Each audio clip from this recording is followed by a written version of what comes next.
So this is Pack Talk Podcast, episode 82, and I have Marc with me, and Marc is a entrepreneur, extreme endurance athlete, and get after it kind of guy, right? So Marc, hey, thanks for coming on the podcast. I'm happy to be here. Yeah. All right. Well, starting off, can you tell us a little bit about your extreme endurance feats that you've done so far? Yeah, so I guess two of them. I rode my bike across country 2016. That was about 44 days. 44 days? 44 days. Really? And then just last summer, competed. I guess it's not really a competition. It really is against yourself a competition, but not against the other participants. Right. In this challenge called 29029 Everesting.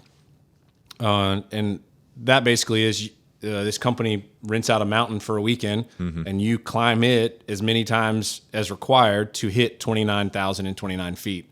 The mountain that I did was Snow Basin in Utah, and it was 13 laps there.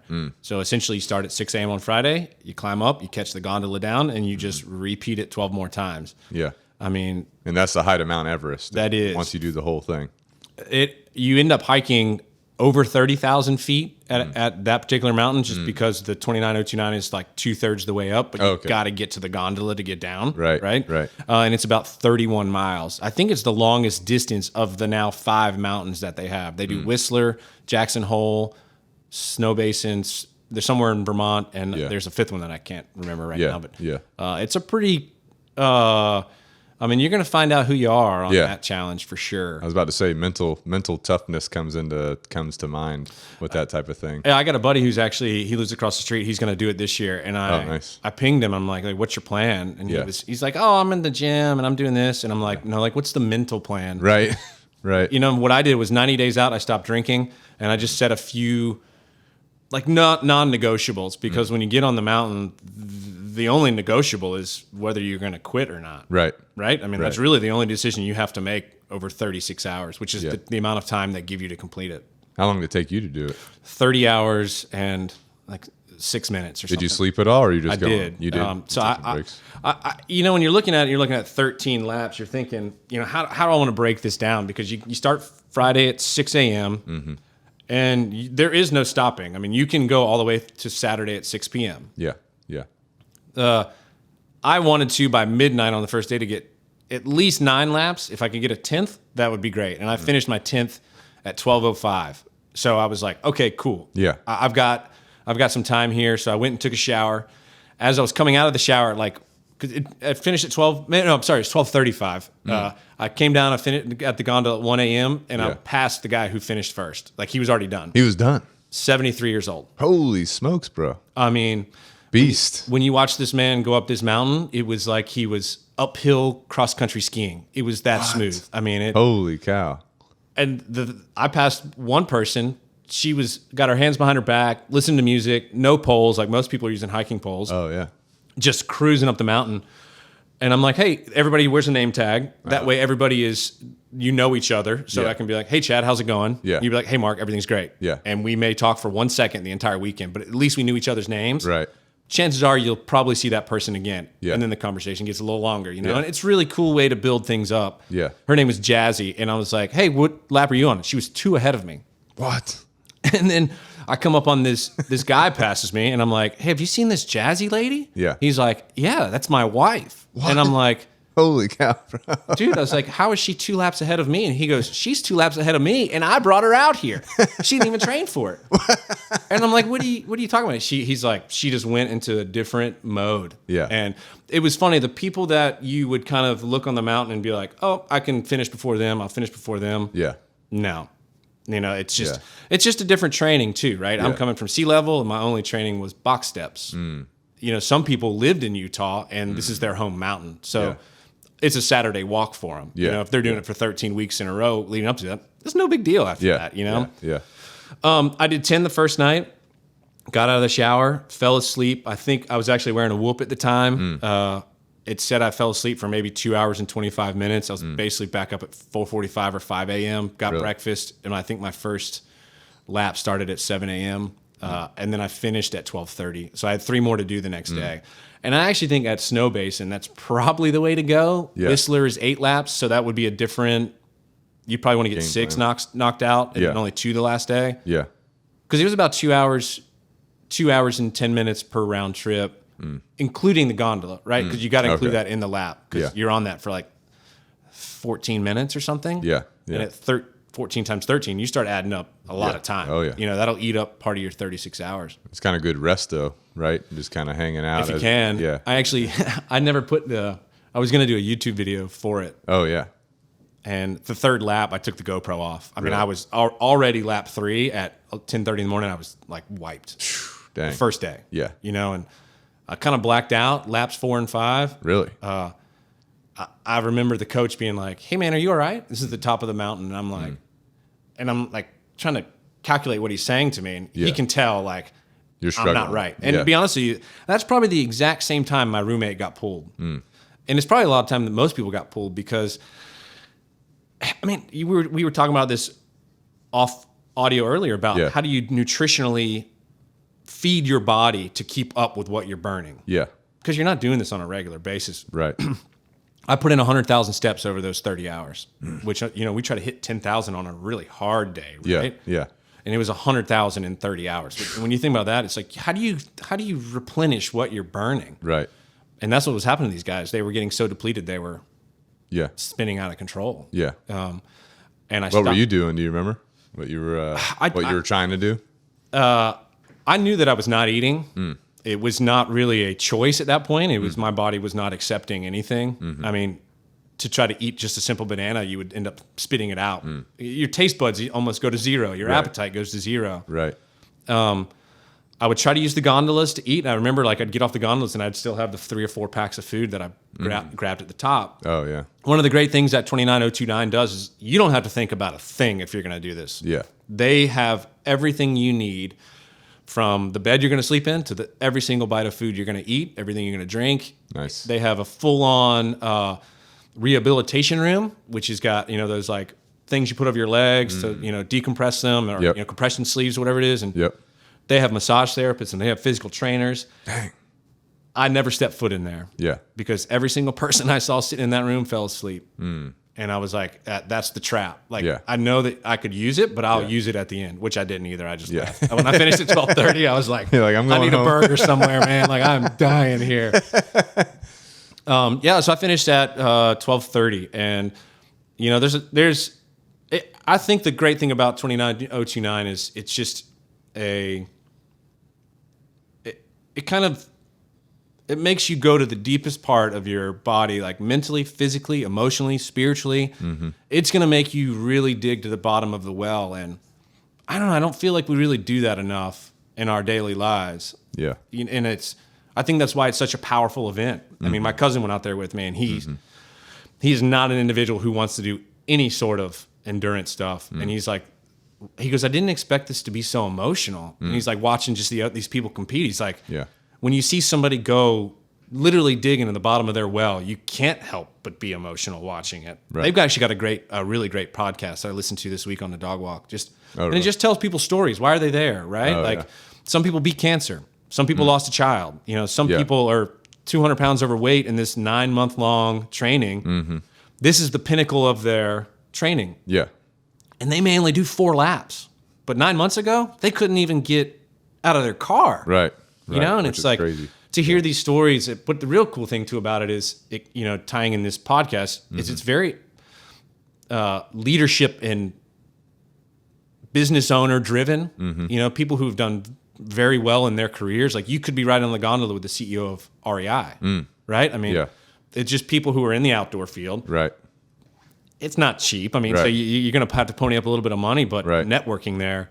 I mean, every person I talk to, I'm like, you do what? Yeah. Like your business does what? Yeah. Oh, only like 500 million a year? Yeah. Cool, That's man. insane. Right?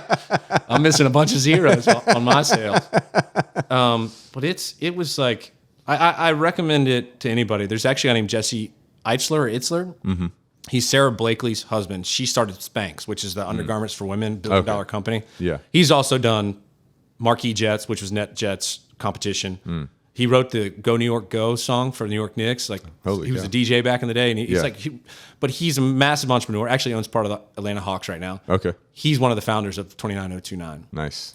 and he just rode his bike across country this 3 weeks ago, 14 days. 14 days. That must be nonstop. It was dude. nonstop. They did it as a team, and basically what you had to do as an individual was cover like 140 miles a day. Holy cow. But the 14 of you had to cover like 350. Oh, okay. I see. Right? So you kind of took shifts, and they let it be known this is a team ride. Right. And they did it for charity to raise bikes for kids. Like they're like, well, we want to give away 5,000 bikes or something. Yeah. Yeah. Still, that's freaking intense, bro. It's intense. Yeah. I mean, it's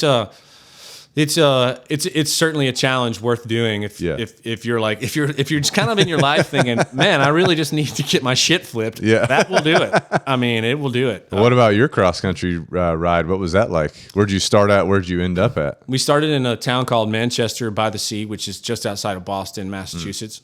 Typically, you go west to east on these rides to get the trade winds. The guy, I got a phone call. I was sitting on that couch over there. I got a phone call 7 years ago, and my buddy, who we had always talked about when I lived in Boulder, Colorado, he's like, we're going to bike across country one day. Yeah. But it was always after like 3 or 4 beers, right? He ended up taking a job for Sam Adams, and Sam Adams gave him a 6-week sabbatical. And he called me. He's like, we got 6 weeks to knock this out. Can we do it? He goes, we'll finish Labor Day weekend. That'll give us 2 extra days, so we can go 44 days.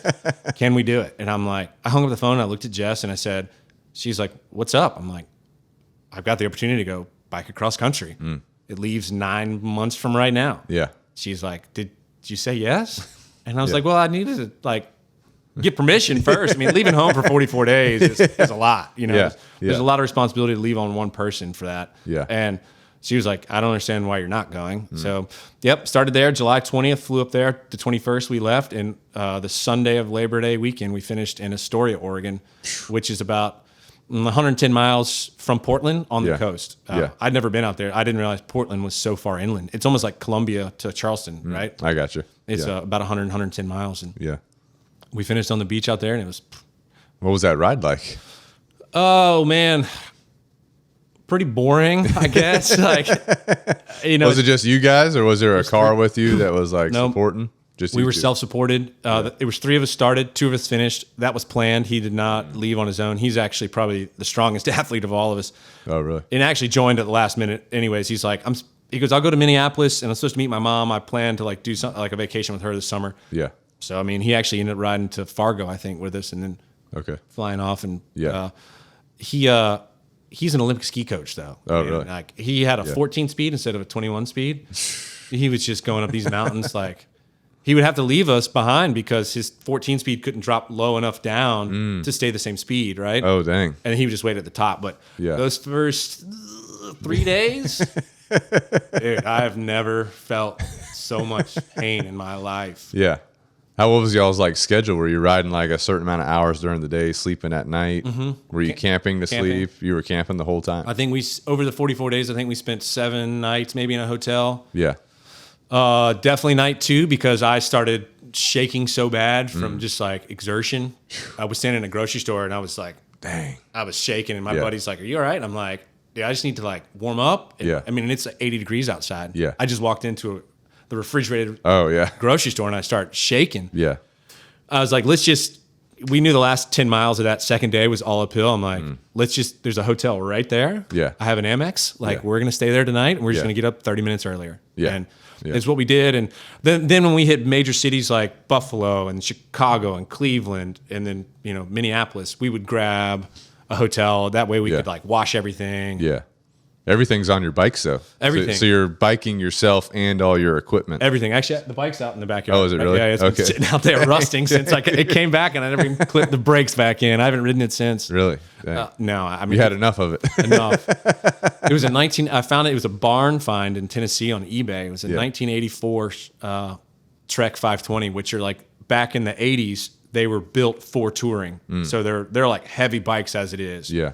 We actually passed in Idaho a Trek touring. It was sponsored by Trek, going the other way. And they were like, hey, can we take some photos and send them back to headquarters? And they're like, but can we feel the weight of those bikes? Yeah. I mean, you could pick their bike up with one finger. Right. And they're having to use 2 hands. Oh, yeah. I mean, with the packs, it was like 85 pounds. Dude. I mean, that takes a toll, too. I mean, your legs are burning. Your hip flexors are burning, right? Oh. Everything's burning. Everywhere. You know, because also you're like using your lats and your shoulders and stuff to stabilize the whole time. I trained on an Earth Cruiser. Did you really? And not a bike. This bike wasn't even ready until like 5 days before, and I essentially Lord. just had them box it up, and they just There's a Trek store on 61, and they just shipped it straight to Massachusetts, and the chain broke on the way down the driveway. Good Lord! On the first day, exploded, and I was like, "Good start. This isn't good." Break out the spare. What it was is essentially chain dimensions back in the 80s are slightly different than what they are today. So when they put the new chain on, it didn't match the spindles, I guess, or whatever it would be, and it just popped it.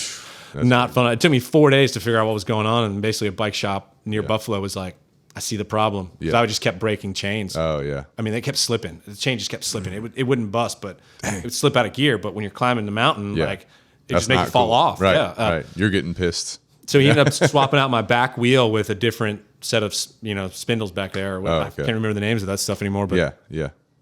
Worked like butter after that. Yeah. I spent $400 buying that bike. I spent $1,500 getting it ready. I should just bought a brand new one. Well, where were you at in your business at that point? Ooh, that's a very good question. We were about 3 years into Event Kitchens, which is my main source of income these days. Yeah. So that business just turned 10 years old. But looking back in year 3, I wouldn't even get a phone call July or August. And to be honest with you, August this year, I have $0 on the books right now. Really? I may have one event that we just booked, but our business works outside, and it just gets so hot in Charleston to do an outdoor wedding. Yeah. That you talk to caterers, same thing happens to them. Like they just don't get phone calls. Yeah. They may get them on the indoor venues. Right. And at the private homes, but we're not seeing them at.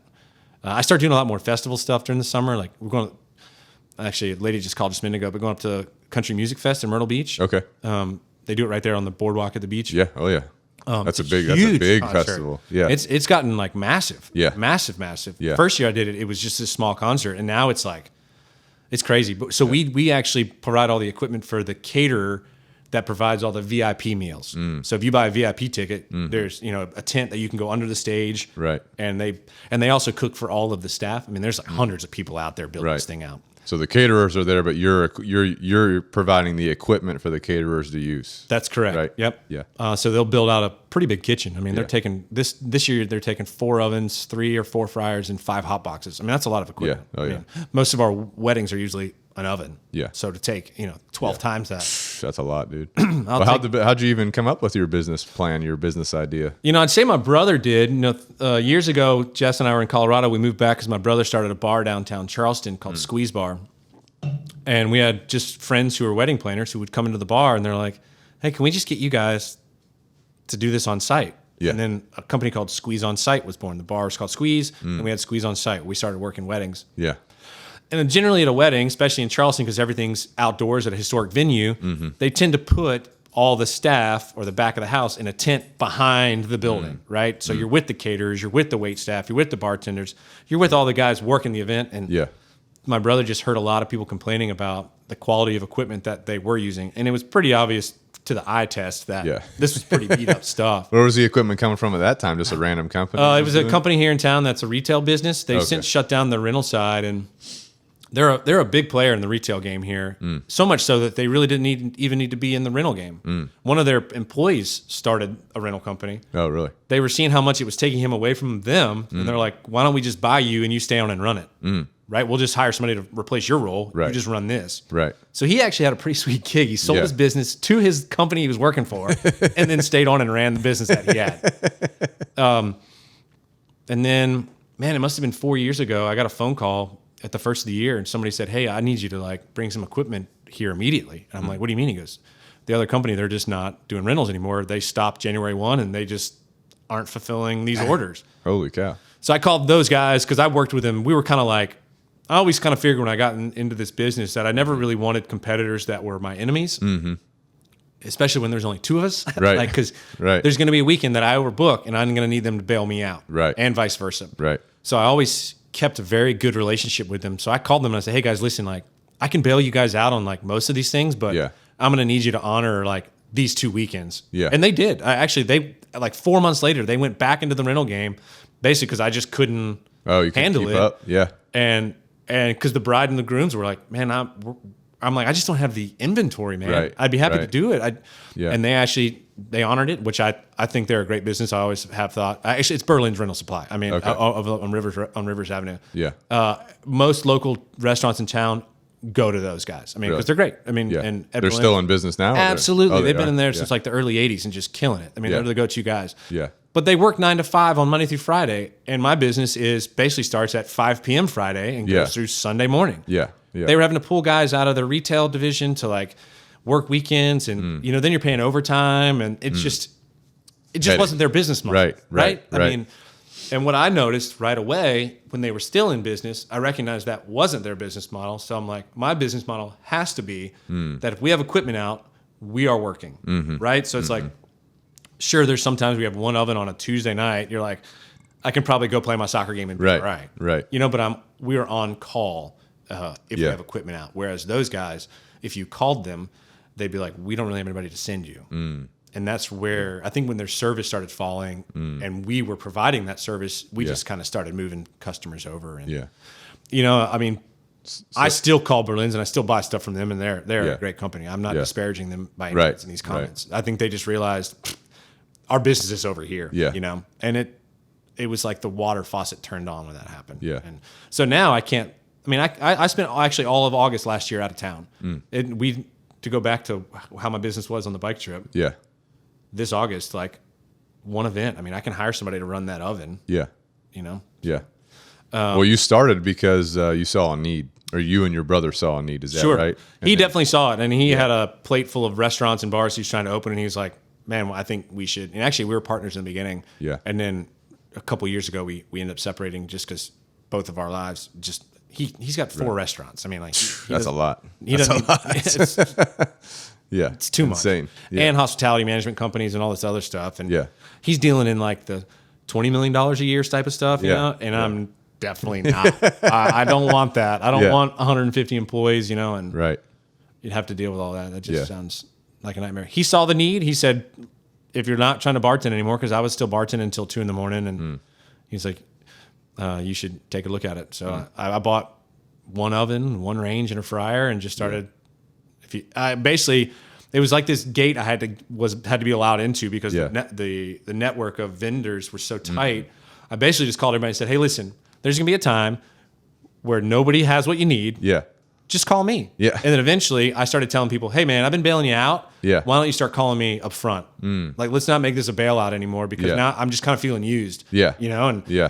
But that was after a while. I mean, I didn't, Yeah. I realized my role and then all of a sudden we just started taking business. Yeah. But I mean, when you have a brand new shiny piece of equipment versus one that was taken out of a restaurant and flipped into a rental division, Right.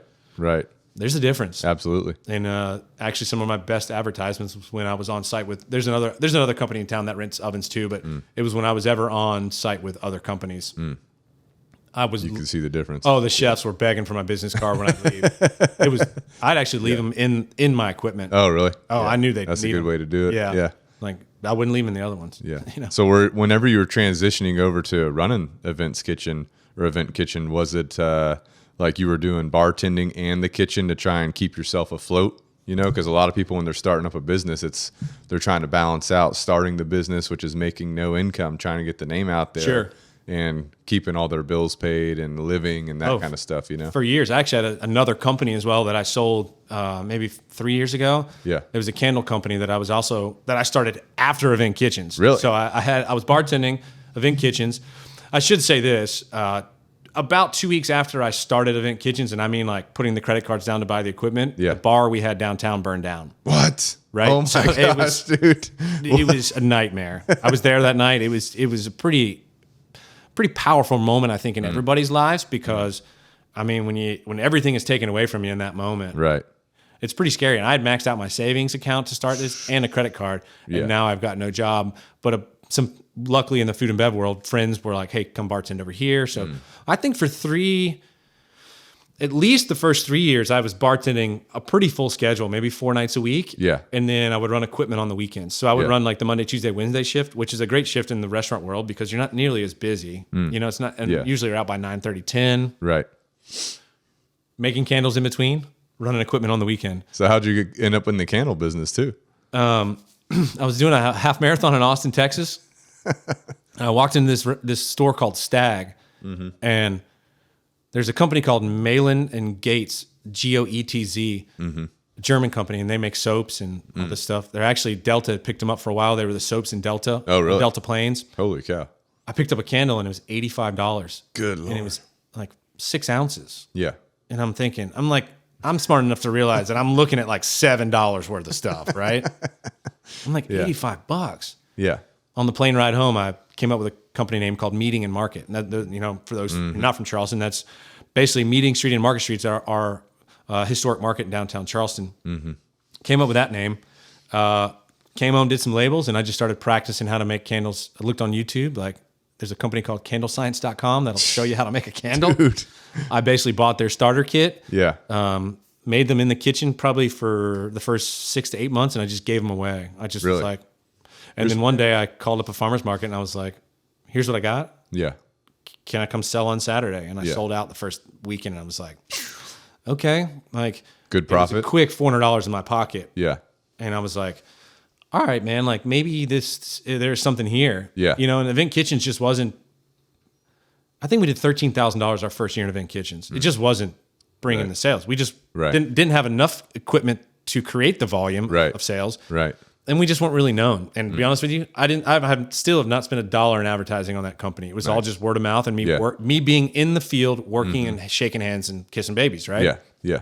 I think the third year we maybe did $40,000. I mean, so I needed the money, and those. Here's the crazy thing about those Saturdays. I would get up at like 6:30 in the morning. Yeah. Drop equipment to where it ever needed to be dropped. The first couple of events. Go back, work the farmer's market until 1 o'clock. Jess sometimes will have to come bail me out at 11. Leave with the box truck, go drop more events. Come back by 1 o'clock to pack up the farmer's market. Holy cow. Back and drop the last of equipment for those Saturday events. Yeah. It was Sunday you're picking it all up. Yeah, or late Saturday. Or night, late Saturday. depending on the venue. I try to.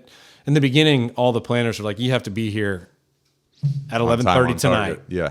And I'm like, "Well, I have 7 events tonight. I can't be everywhere at 11:30." Right. So then I started having a little control over next day pickups and controlling that narrative, which I learned in this business. Like, too many people told me how to run my business, and when I started putting my foot down and saying, "No, our business is going to do it this way, and you need to adapt to us, not in an asshole way, right? But if you want us to give you the most efficient and effective service, this is the way it has to happen, right?" And then once we proved that, it hasn't been a question. But for years, I'd be out till 3 a.m. picking up equipment. Finally, one person at a venue was like, "Why are you here at 2 a.m?" I'm like, "You guys made me pick it up. Yeah, yeah. I couldn't get over here. I was in Mount Pleasant all night." Yeah. And she was like, "We're not doing this again." And I'm like, "Thank you." Yeah. Just give me that gate code. Yeah. Which I have gate codes to every single plantation in this city. Nice. Yes, So they're locked away for all you folks out there. I've seen some really cool sights, man. Seen some sunrises over the pastures at Boone Hall Plantation at 6 a.m. Like, there's a fog that sits over the horses. I mean, and it like, that's super cool. It's incredible, man. So what happened with the candles? How long were you doing that for? Did it for about 4 years. Did a lot of farmers market stuff. What I really started getting into towards the end was I started doing a lot of like wedding favors. So I would advertise on Etsy, like buy 100 candles. And essentially the way I would sell it was let your guests remember your wedding day every time they light it. Oh, nice. Right. So then they'd be like, "Oh yeah, my guests will love it." Right. And I would sell them $8 a pop. You'd sell $1,000 worth of candles or something, They were only 5 ounces, but it would have I made these custom logos that looked really, really, really nice. It would just be like, "Thank you for celebrating our day," and have the date on it, know, and their name or something like that. And dang, that's super cool. that was pretty cool, man. When I started getting into that, but that coincided with the other company, my competition in Event Kitchens, them leaving. And about 3 months after them leaving and not being my competitor, I just couldn't make candles anymore. Right, you didn't have time. And I was working the Charleston markets, and I had a girl and her husband working the Columbia market called Soda City Farmers Market, which if you've never been to that, it's pretty badass. Yeah, I've been looking at it. I want to go up there and visit. It's amazing. Yeah. It's amazing. Yeah. It's probably Is it bigger than the Charleston one? You think? Oh, yeah. So they built bigger. it on Main Street off the state capitol, and it'll run like 4 or 5 city blocks. Holy cow. Oh, it was by far the best farmers market that I participated in. Yeah. Mainly because I think Charleston's saturated. Mount Pleasant's got one. Foley's got one. James Island, Johns Island. Everybody's got one. Yeah. Well, the best ones around here that I'm familiar with are Somerville Yep. Farmers Market. That one's huge. but there's no real competition around it, right? Right. And then you got Mount Pleasant Farmers Market, which is on Tuesday evenings, pretty good. And Charleston one on Saturdays is good. Those are like the main three for me. I've been to all of them. I've tried them all out. Those are just the main three. Yeah. You know? John's Island's way out there. It's kind of more for like Kiowa and those folks out there. Yeah. The downtown was very tough to get into as a vendor. Extremely tough. Really? Oh yeah. You got to know the right people. You just have to have a product that isn't like, candles can be pretty popular. Right. I kind of came of age in the candle game after Rewind, which is the company here in town that used the recycled bottles. Yep. They were doing like $30 million a year when I got in the game. Good Lord. It's crazy with that. It's crazy, right? I remember I went to them and I was like, "Hey, can you guys do a run for me?" And they're like, "We have to do a minimum 5,000." And I was Holy cow. I've never made 5,000 yet. I'm like, where am I going to put them? Yeah. For the people up in Columbia, you would just run candles I would up drive there. them up maybe once every 3 weeks. Yeah. And on one of those trips, she goes, "Hey, what's going on here?" She's like, "I can see the inventory dropping." Like, I'm like, "I can't keep up." And I looked at her and I go, "Do you want to buy it?" She's like, "Absolutely." And I was like, "Okay." Yeah. Let me go home and like, I was like, to be honest with you, I just want to liquidate it. Like, and to be honest with you, that was a lesson that I learned. Anybody out there running a side hustle? Yeah. Keep your books right. Yeah. Because you cannot sell that thing without good books. Yeah. You know? And What was that process like?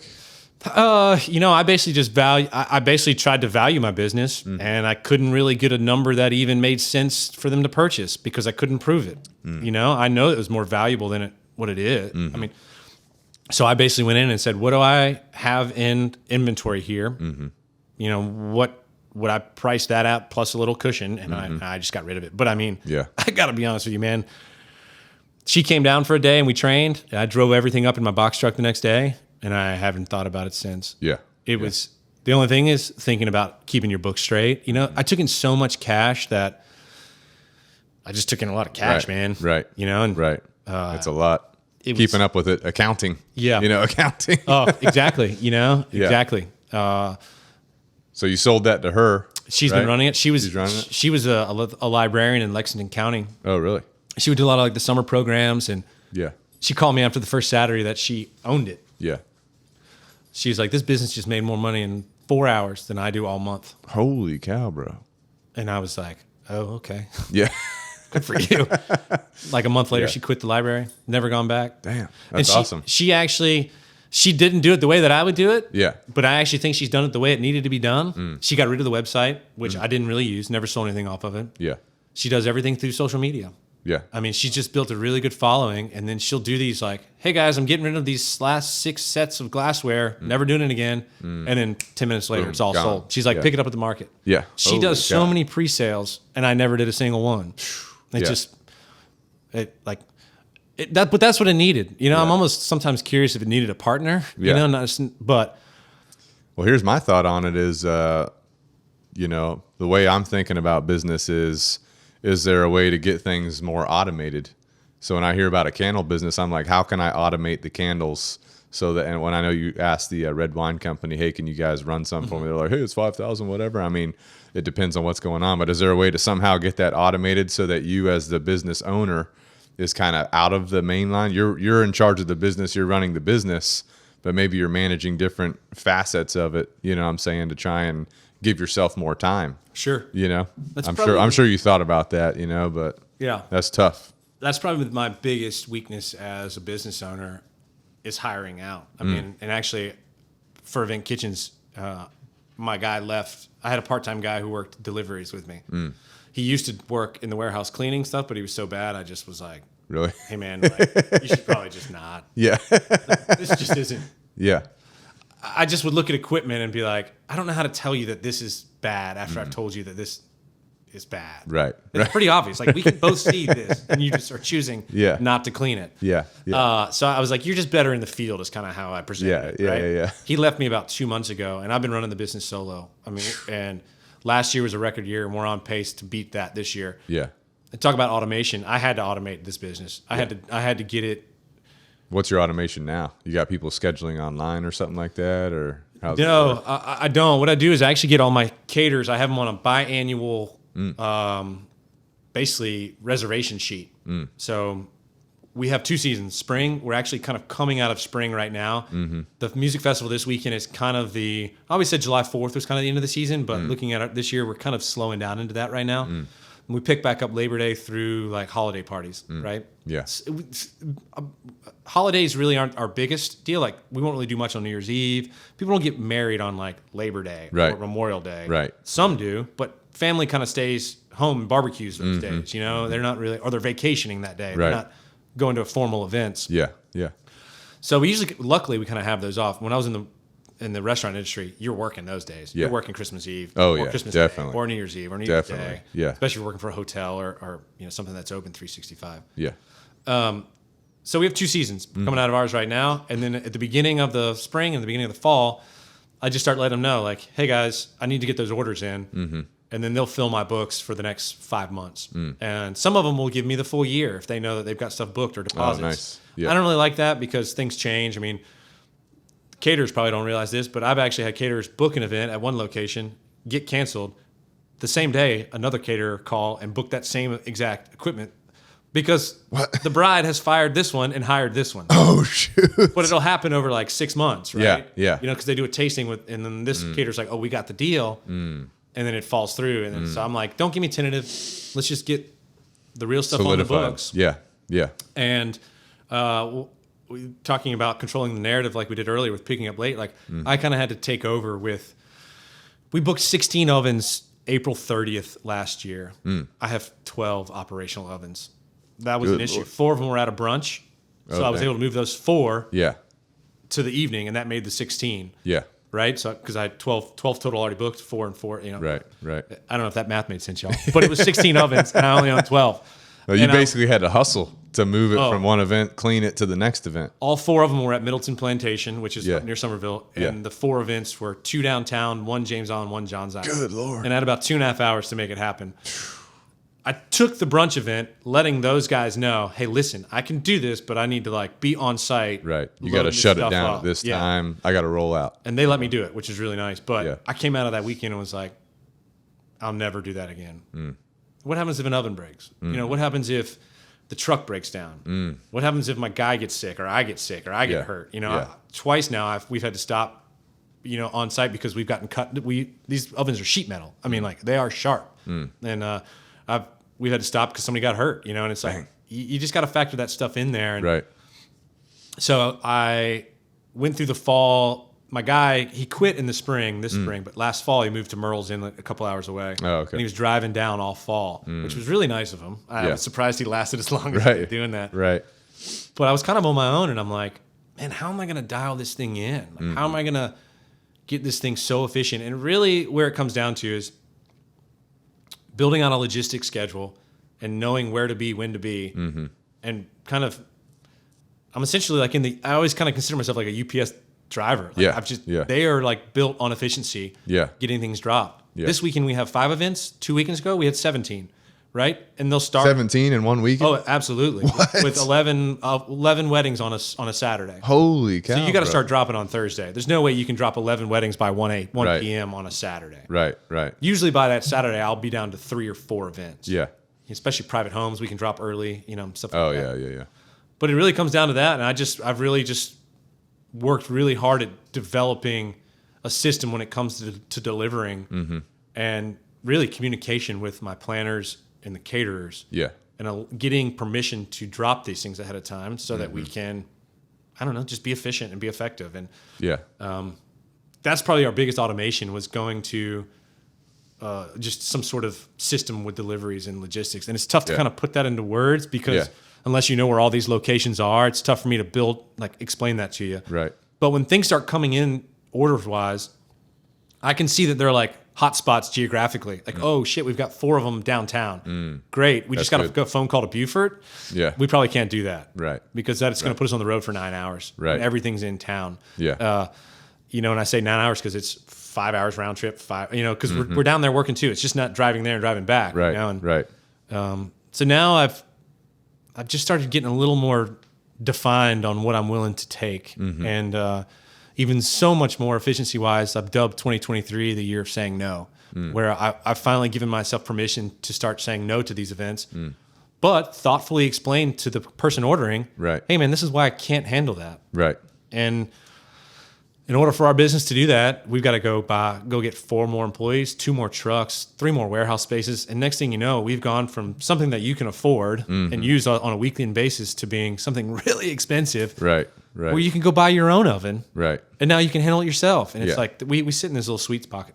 I don't know, man. I mean, that's a tough dichotomy that you're talking about, is the balance between keeping your product the pricing that you like it versus making it something that's, going to be able to support more operation, but that makes it a little bit more expensive. Sure. Are you got 1 box truck right now or 2? Just one. Just one? And you got a storage unit full of all your equipment? I have a warehouse space. Probably Yeah. 15 minutes from here. Yeah. It's, I share it with actually the bar service that my brother started. Okay. He sold it 2 years ago. Okay. To a friend of ours from college. Nice. And when they came to tour the space, they were like, hey, do you just want to stay here and split the rent? I'm like, Yeah. great. So I Yeah. split. In the real estate world, they say house hack. I warehouse hack. Yeah. I rent a fourth of a warehouse space. Yeah. It's about $600 a month for me. Yeah. But I have 2 storage units as well. That's a nice That's another deal. 600. Yeah. It's a great deal. Yeah. It's a great deal. I'm up there 4 hours a week during the week. That's it. Yeah. I'm not in their hair. I actually, they schedule meetings Tuesday mornings. So I'm like, that's when I'll be up there cleaning all my equipment. Cause it just gets, you don't want to smell grease traps and fryers. Right. And it just, Absolutely. I don't want to put that on them. Yeah. I mean, I can air the place out pretty good, but Yeah. you can smell it when we're, Yeah. I just don't want to be disrespectful to my Yeah. housemates, I guess, Yeah. And then actually right here, we're at my house right now, and at the end of the street, there's a storage unit. Mm-hmm. I have 2 units there where all clean equipment gets moved to. So all dirty equipment will kind of get staged there during the weekend, but it gets moved to the warehouse, cleaned, and then moved back over to the storage units. Ready to go out to an event. Ready to go out. And that was actually part of the automation. I got a phone call probably last spring when I was getting my ass kicked, and I'm sitting here. The event is on Folly Beach, which is 20 minutes that way. The piece of equipment I need is 20 minutes the other way in Johns Island. Yeah. And as I'm driving by the storage units, I was like, God, it'd be so nice if I just had a fryer right there. Yeah. I dropped the fryer off, came right back to the storage unit and rented a unit. I'm serious. That's the way to do it, though. That was the way to do it. I mean, it was just, but man, it unlocked everything for me though, because I know it's Saturday at 4:00. My nerves are shot. I'm expecting over the next 2 hours on an 11 event Saturday, there's going to be a phone call. Yeah. It's either going to be user operator error or there's going to be a malfunction. It is. Something's going to happen. Yeah. Yeah. So the joke here is when my phone rings on a Saturday at 4:00, I just start walking to the box truck. I just start driving. You tell me where you are and I'll come meet you there. Right. Yeah. But if you start to hem and haw and you start to try to like figure it out over the phone, you're losing minutes, man. And these guys need dinner at 6:00. Right. Right. And it's that window of stress is why everything changed in this business. When last April, I just couldn't handle it, man. I was a nervous wreck. And so, have you ever thought about like, I don't know if there's like common operator errors, but I don't know if you have like a placard that comes with the equipment that you can like say, hey, quick reference guide on how to use this thing, Absolutely. So all that? that equipment actually comes with instructions. Okay. And like, but no one's reading it. nobody's It's like, reading it. They're panicked. Call Mark. Call Mark. The FaceTime, man. Like, Oh, yeah. Oh, it's unbelievable. FaceTime. Yeah. I'm like, hey, just show. I don't want to see you. Show me the equipment, and I'll Right. basically use your fingers to like do the things I would do. Right. Right. And usually we can solve it. There's some issues where regulators go bad on site, and that you're not gonna be able to break that down without me or Right. a mechanic being on site to figure Right. that out. Right. So that brings up a good point too, is knowing your equipment. It sounds like you can take these pieces of equipment apart, put them back together, repair them yourself. Was that just kind of, you're learning that on the fly, or did you go through training for that yourself? I did not. It is learning on the fly. I mean, Yeah. the moment I bought a brand new range, first like month it didn't work, and I called South Bend, the range company, which I still use those guys today. Shout out. They're in Fuquay, Varina, North Carolina. I think Holy that's how you say it. It's just near Raleigh. Yeah. They're an American-made oven company. Nice. They make a ton of shit. I mean, Yeah. they pump them out. But something like a piece of lint got in the filter of the gas valve. So the guy had to come out, he had to break it down and take it apart. And I'm watching him and he goes, this looks like warranty. This is no cost to you. I was like, sweet. I was like, just curious, what did that have cost me? And he was like, about $500. And I was like, Good Lord. I don't have that, man. Yeah. So I said, can you explain to me what you just did? And he explained to me, showed me everything. And every time I would have to call somebody out, that's what I would do. You just be right there with them. Right there with them. Yeah. And one guy eventually was like, I just started working with him. He's like, hey, break this stuff down. I started breaking it down, or I'd have it broken down by the time they got there. And I'm like, I've tracked it to right here. And they're like, huh, you know what you're doing. And so they would just tell me, order this part, do this, this, and this. Call me if you have any issues. Nice. It's really there. With the ovens, it's pretty simple. I mean, these things are so foolproof. I mean, the ovens have like computers in them. What? Oh, it's really? If you open up the side of them, and there are more wires in there. there. No way, dude. Oh, it's crazy. For basically a thermostat and to kick on. Yeah. Like, right? Yeah. I've never had any electrical issues at all. It's always been gas, which is really just plumbing, right? And there's not very many things that can go wrong we use propane tanks. Right. From the tank to the back of the oven to the flame. I mean, you're going to figure it out pretty quick. Yeah. You know? I do have a guy that I use when I get stuck. I mean, I've got 4 ovens that aren't working right now that that's kind of what happens through our season. They just start it's easy for me just to push it to the back of the warehouse and be like, all right, we only have 10 of them right now. Right. Our max is 10. And then call the guy in at the end of the season. Because every time you call those guys out, it's $100 just to show up. So have him work on multiple pieces instead of one piece at a time. He's like, just line them up, and I'll line them up, and he'll just go right down them. And yeah. I asked that guy, I was like, what's your training? He goes, my dad. And I was like, okay. I was about to say, we're in the world of YouTube these days. So, I mean, you can pretty much YouTube anything. Figure it out. Unfortunately, in the commercial world, there's not a lot of, for appliance work, there's not a lot of stuff out there. Yeah. I don't know why. Actually, if I want to grow this business, a service side of it would take off. Yeah. I mean, my neighbor, he's a head chef at Co Restaurant downtown. Okay. $5,000 to fix the oven that just went down. Good Lord. It took him like 9 weeks. Good Lord, bro. He said one of the service guys told him, if you pay me $500, I'll send somebody out there this week. It was like a $500 door charge. Emergency get there. It wasn't even that day. Yeah. Oh, I see what you're saying. Good Lord. Oh, man. That's crazy. That world, you're just like HVAC tech, refrigeration tech. And like, I mean, for that, you just have to find a guy and then make the business deal sweet enough for him where he gets, like, I would say probably a commission on whatever's going on. That way he's getting paid for his job. It's finding the guy that you can trust, though, you know, and the guy that's actually going to do a good job. Yeah. Yeah. What about the event kitchen, though? You're trying to bring another person on to assist since you lost the other guy? So I've been running essentially now 2 full seasons running it kind of solo. Yeah.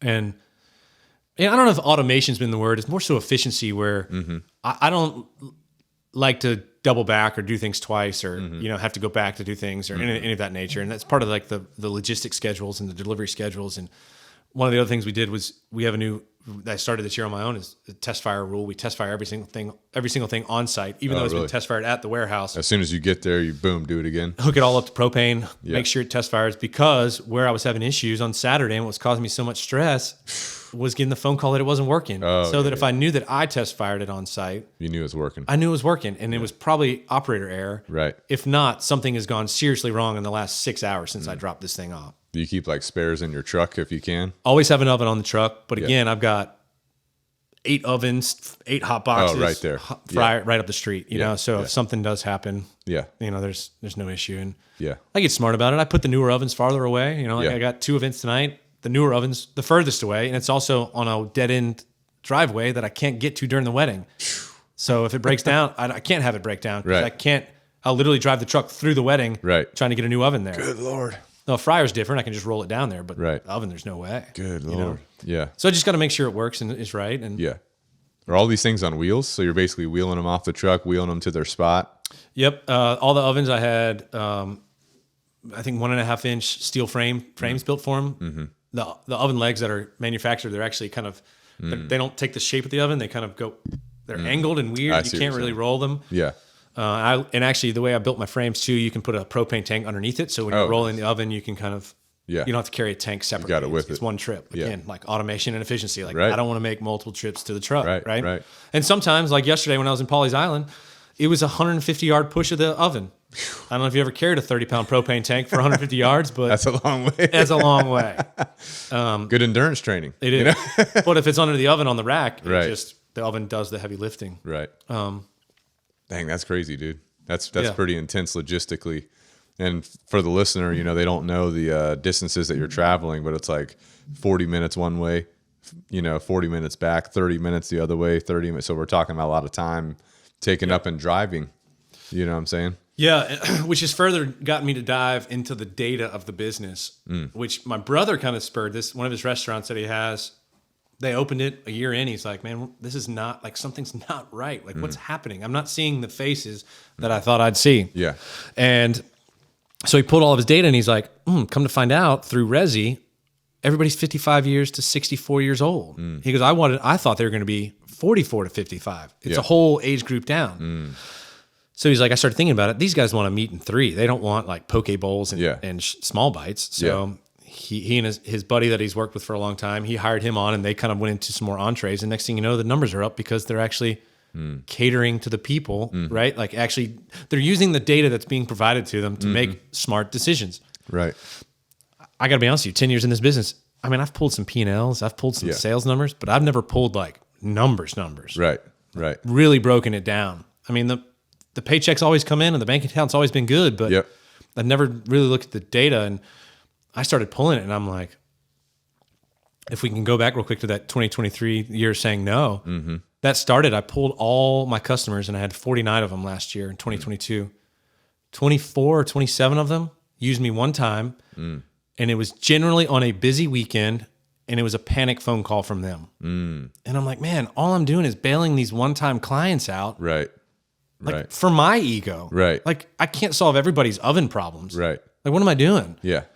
That makes total sense. Total sense, right? Yeah.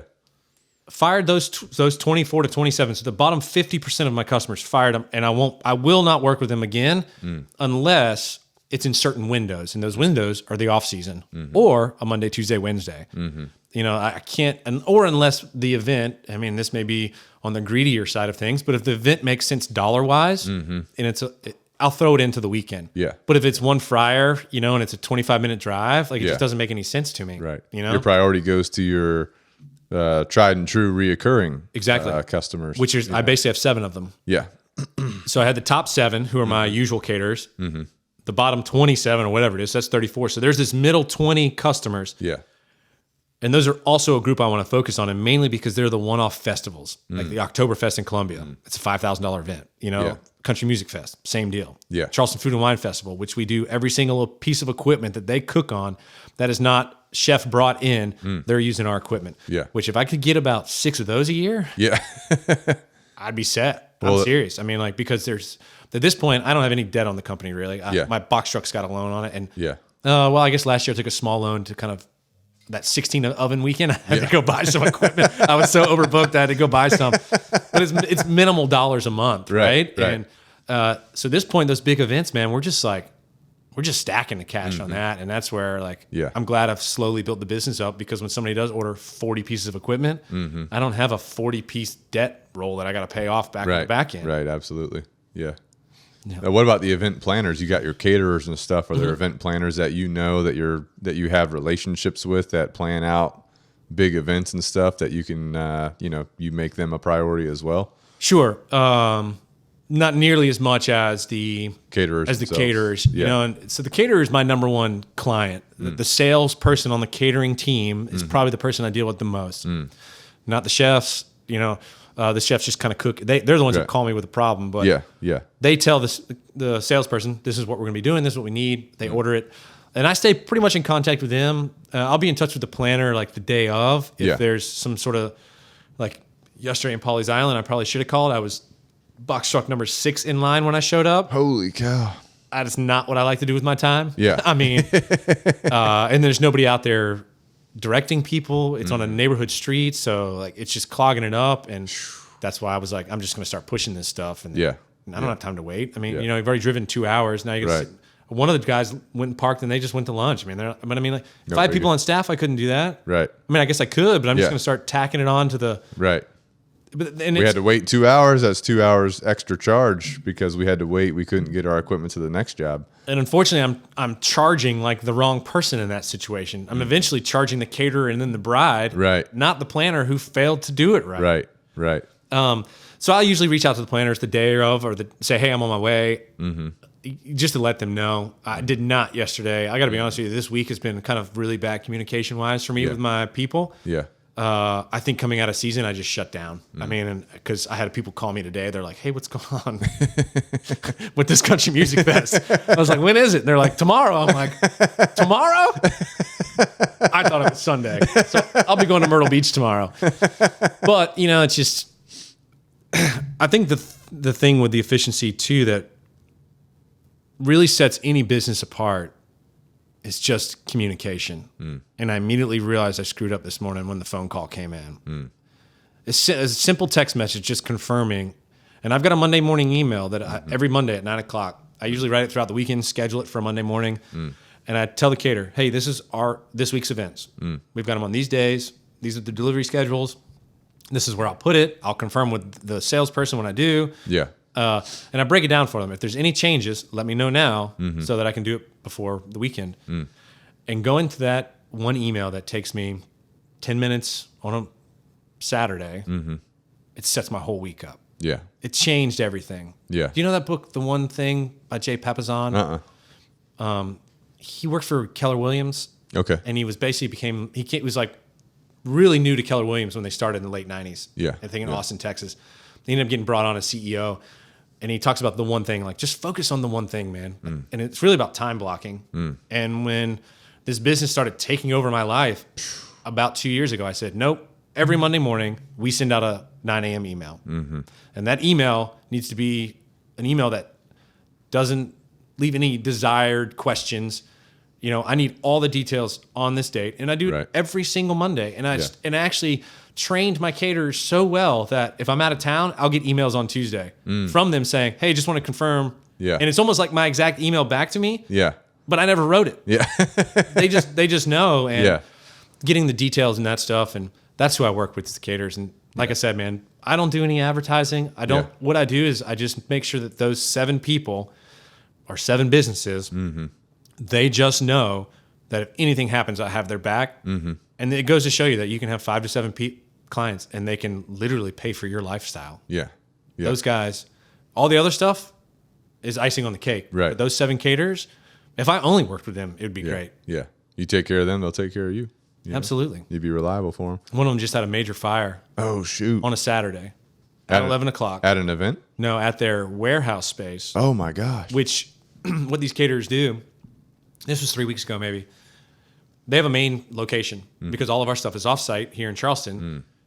There's no kitchens on-site. So the caterers are cooking everything there, at least a lot of the main stuff, and then they're ordering my equipment and then doing all the big stuff on-site. Yeah. Right? Yeah. So they have like a kitchen as well. A main one. And there's probably 4 ovens, 4 ranges, steamers, fryers. There's everything. It's massive. It's 5 times the size of my townhouse. Good Lord. Oh, yeah. It's massive. Yeah. Kitchen. Fire there. And they call me at 11:30 and they're like, we need like full kitchen, 2 full kitchens built in our backyard. What? In 30 minutes. What? Were you in bed? Where were you at? I was on the road. Were you really? And I was delivering their equipment, a lot of their equipment to their locations. Okay. And I was up by Magnolia on 61. They're on downtown. And I'm like, Yeah. I said, guys, I'm like hours. And I'm in my head, I'm like running the number, like, where am I at? Where do I got to go? I'm like, and I was picking up some stuff from the night before. And I'm like, oh shit, I've got everything they need on the truck. So I call them back. I'm like, I'll be there in 30 minutes, man. And they're like, awesome. I mean, I'm there and the fire trucks are still there putting this thing out. And as soon as I'm plugging in, they're cooking. I mean, that's how far behind they are. Good Lord. But the amount of phone calls I got from that company they're like, thank you so much, man. Like, You saved it saved the day. Yeah. And it's like, there was years I tried to be that hero. And Yeah. I mean, this is a shitty sales technique, but I did it all the time, right? So people would call me in a panic. Yeah. And they'd be like, I would not do this in a real emergency situation like a fire, obviously. Yeah. But they'd call and be like, oh my God, we need this. We forgot to do this. And I'd be like, let me check my books. Let me see what I got. Yeah. In my head the whole time, I'm like, I know I got it. Yeah. I'm like, give me 20 minutes. I need to look at my calendar and I'll call you right back. And for those 20 minutes, they're like, oh my God, I forgot to order this oven. My boss is going to kill me. Yeah. 20 minutes later, I'm like, I got you covered. Yeah. I'll drop it on 6 a.m. And they're like, oh my God, you're a lifesaver. Yeah. And then I followed up with, don't call me next time as a panic. Like, just book me. Yeah. Because you're telling me that the other company bailed on you. Right. Just book me up front. Right. And like, that's how I would start winning those. Yeah. And it's not a pushy sales call. It's just like, Yeah. hey, it's just kind of a gentleman handshake, man. I bailed you out. Yeah. Just start Absolutely. using me, right? Yeah. Yeah. You ever have clients upset at you or people upset at you? How do you deal with those situations? No, and I've kind of learned that a little bit. in the year of saying no, I've actually used that same sales technique where people will call and they'll be like, hey, I need an oven on this date. And I'll be like, great. I need some more details. Like, where is it? Yeah. Because if I say yes to you just needing it on that date and then you Right. throw out that it's 55 miles in the wrong direction, Right. I just can't do that. Yeah. I'm actually at the point now where there's diving into that data more, where I'm breaking it down hour per event. What's the dollar per hour per event? Right? Mm-hmm. So if you work in Beaufort and it's 5 hours from the time I leave my house to get back, twice, that's 10 hours for one oven. That's $40 an hour, $50 an hour. Yeah. I can do 6 ovens in the downtown area, West Ashley, Mount Pleasant, just over the bridge, and I can drop 6 in 2 hours. Yeah. It's $2,400. Yeah. Or whatever the numbers are. And Yeah. It's So it's more profitable to be closer absolutely. to yourself, And I've kind of just learned that while I'm working on my own, because when I had the second guy, Yeah. I would go run a section of that delivery schedule, and I'd be like, hey, you go do these other 4. Without him here, Yeah. and Unless you tack on like extra charges for being outside your normal operating area, like a mileage fee or something like that. I do have a mileage fee. Do you? Yeah. It's a delivery fee, which I've actually kind of struggled with raising prices in this business, which I have on certain piece of equipment. 2 of them I have not since I bought it, which that will happen June 1st, which is yesterday. Yeah. So Yeah. that tells you how much I'm on it. But I actually I put delivery charges on a couple years ago, and I didn't want to hit people with a price change and a delivery charge. Right. Right. Because I didn't want to double up on it, and all of a sudden Right. the price goes 2x what it was. Right. So now is kind of the time to hit them with that next one. But delivery charges, we do $1 per mile. And essentially, if you go on my website, I break down delivery charges, and it's by zone. Zone 1 is 0 to 15 miles, 15 to nice. 20, Yeah. whatever they are. Yeah. And then overthink 35, it's just $1 per mile to that destination. So Yeah. if it's from my door to your door, 100 miles, Yeah. $300. Yeah. Right? Yeah. The other ones are 7,500, 125. So Yeah. we just kind of bump it up. And Yeah. But it hasn't been until this year where I really started diving into the data of the numbers Yeah. and realizing that these outlier out-of-town events, when I looked at my stressful weekends, I could always pinpoint it to that one out-of-town event. And I'm like, man, if I just eliminate that, I'd rather have 9 events locally than 10 events with 1 in Savannah. Right. I mean, That's just going to add so much more stress. so much more, yeah. Well, I feel like in business in general, you're like figuring it out as you go. For most business owners, of course, there's those big wigs out there that got it all figured out, or they have a team doing all that. But Sure. for like small business, it's like you're figuring it out as you go. You know what I'm saying? Absolutely. You were saying you should get somebody to do the deliveries, and I think I'll bring somebody back in on that, mainly for just to help me. I want to be on site, and that's kind of what I've like fought with. There's this 4-hour work week with Tim Ferriss. Oh, you're not supposed to be like doing all this work, and it's like, yeah, I can have my guys go on site and meet with these planners. yeah, And when I've had past employees do that, I've gotten phone calls like, hey man, like what's up with this? Like, it's just not the level of service that you bring. And it's like, how do you train somebody kind of on the hospitality side of things? that's hard, man. And It takes a long time. that's my background, right? And I repeatedly say, I'm in the hospitality business. I just happen to rent ovens, right? If I was selling shoes, I'd be the same guy, or selling candles, Yeah. I'd be the same guy. Yeah. I could still do it because I'm taking care of you from a hospitable standpoint, not from a self-serving, I want to do my job and get out of here standpoint. Yeah, And yeah, I kind of had 2 employees get in a fight, and one of them wanted to leave a site. And he says to my guy who's with me for a long time, and another guy are on site. yeah, The second guy says to my guy who's been with me a long time, what are we supposed to do? Make sure it's 110% correct before we leave? And the guy looks at him and goes, yeah, man, that's kind of the whole point. yeah, But the guy wanted to leave because he wanted to go surfing. And it's like, man, I get it. We all got the things we want to do, but Yeah. like, you've only been at work for 3 hours today, Right. man. Just knock it out, do it right. And then, Right. and you know what? They didn't do it right. I had to drive back out there that night. I spent another hour and a half on site fixing it without the 2 of them. Called the second guy back and I'm like, hey man, this is the reason why. I've just spent an hour and a half of my night fixing your mistake because you wanted to leave. yeah, And that's just not what I want. That's just not who we want. But yeah. A lot of people too on the weekend businesses. You know how you're running like Thursday, Friday, Saturday, Sunday. You're running equipment around. People are like, I want to surf on the weekend. Yeah. I'm usually out with the bros getting beers on the weekend. Exactly. I mean, that's one thing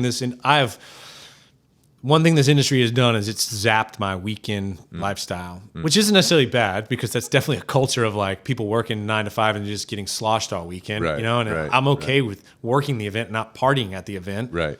The beautiful thing about working weekends too is that if I want to go fishing Monday, Tuesday, or Wednesday, Yeah. water's empty. Yeah. Right? Like I'm not trying to fight the Less crowd. traffic on the water. You know, Some of the best days are fishing at like 8 a.m. at Tuesday, right? all about Nobody's that. there. Yeah, I hate going on the water on holidays and weekends, dude. Nothing like that. It scares me to watch people driving their boats around. You know, I'm like, these people about to crash into each other. It's insane. It's insane.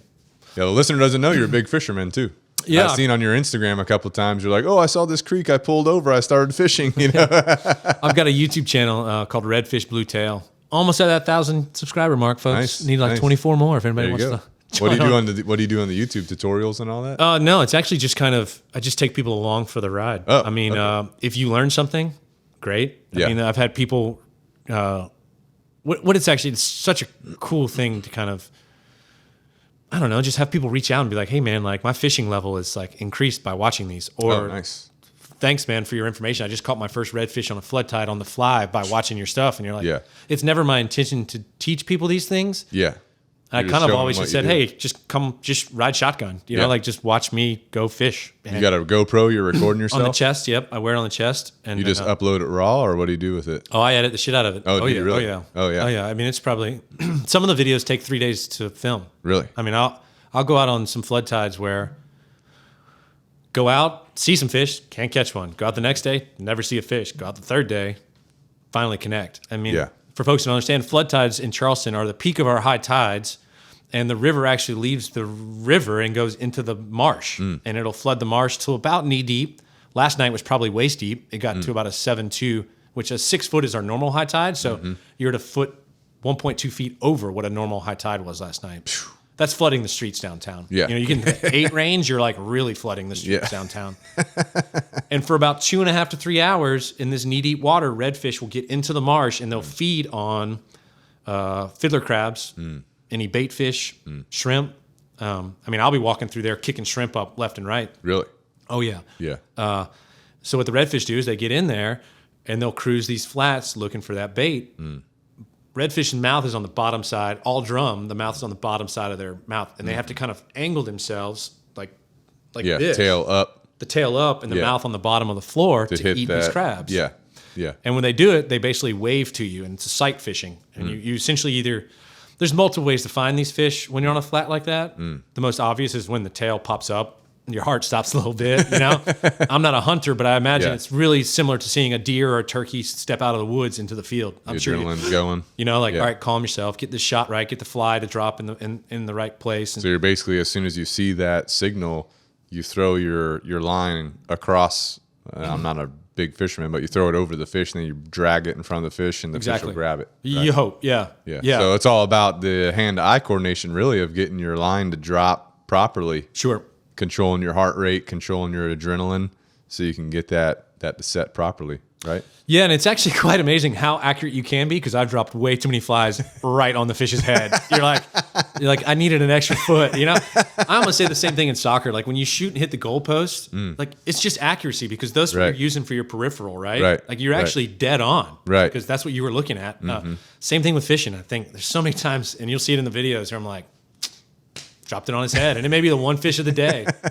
The tricky thing with those fish is really understanding their behavior in the water. When you see the tail, it's pretty obvious to see where they are and which way they're moving. But when they start moving is when you start to lose them and and it's really tracking them at that point, which really becomes part of the hunt. So you want to, when you see the tail up, that means they're feeding. That's when you want to set your line. And almost, yeah, exactly. Yeah. Almost kind of when because they go from nose down to like nose up. Now they see the fly that you just dropped. You want them to hammer it, right? If they're eating, it's pretty difficult for them to see your fly. Oh, really? Oh, the fly's usually either sitting on top of the water. If it's like a okay. gurgler, it's a foam fly. Okay. Or if you're stripping it through, it's still on the top of the water. So if they're looking down, I've never had a fish really. I've had them go down to eat my fly, like a crab fly, but I've never had them be in the eating position and eat my stuff. So do you throw it? Once you see them start coming up, then you start dragging it. Is that what you do? Yeah. Yeah. I'm essentially just kind of cross their path. Yeah. Is what you want to try to do. Yeah. Yeah. My next, I have a drone I bought 2 years ago. I've never used it.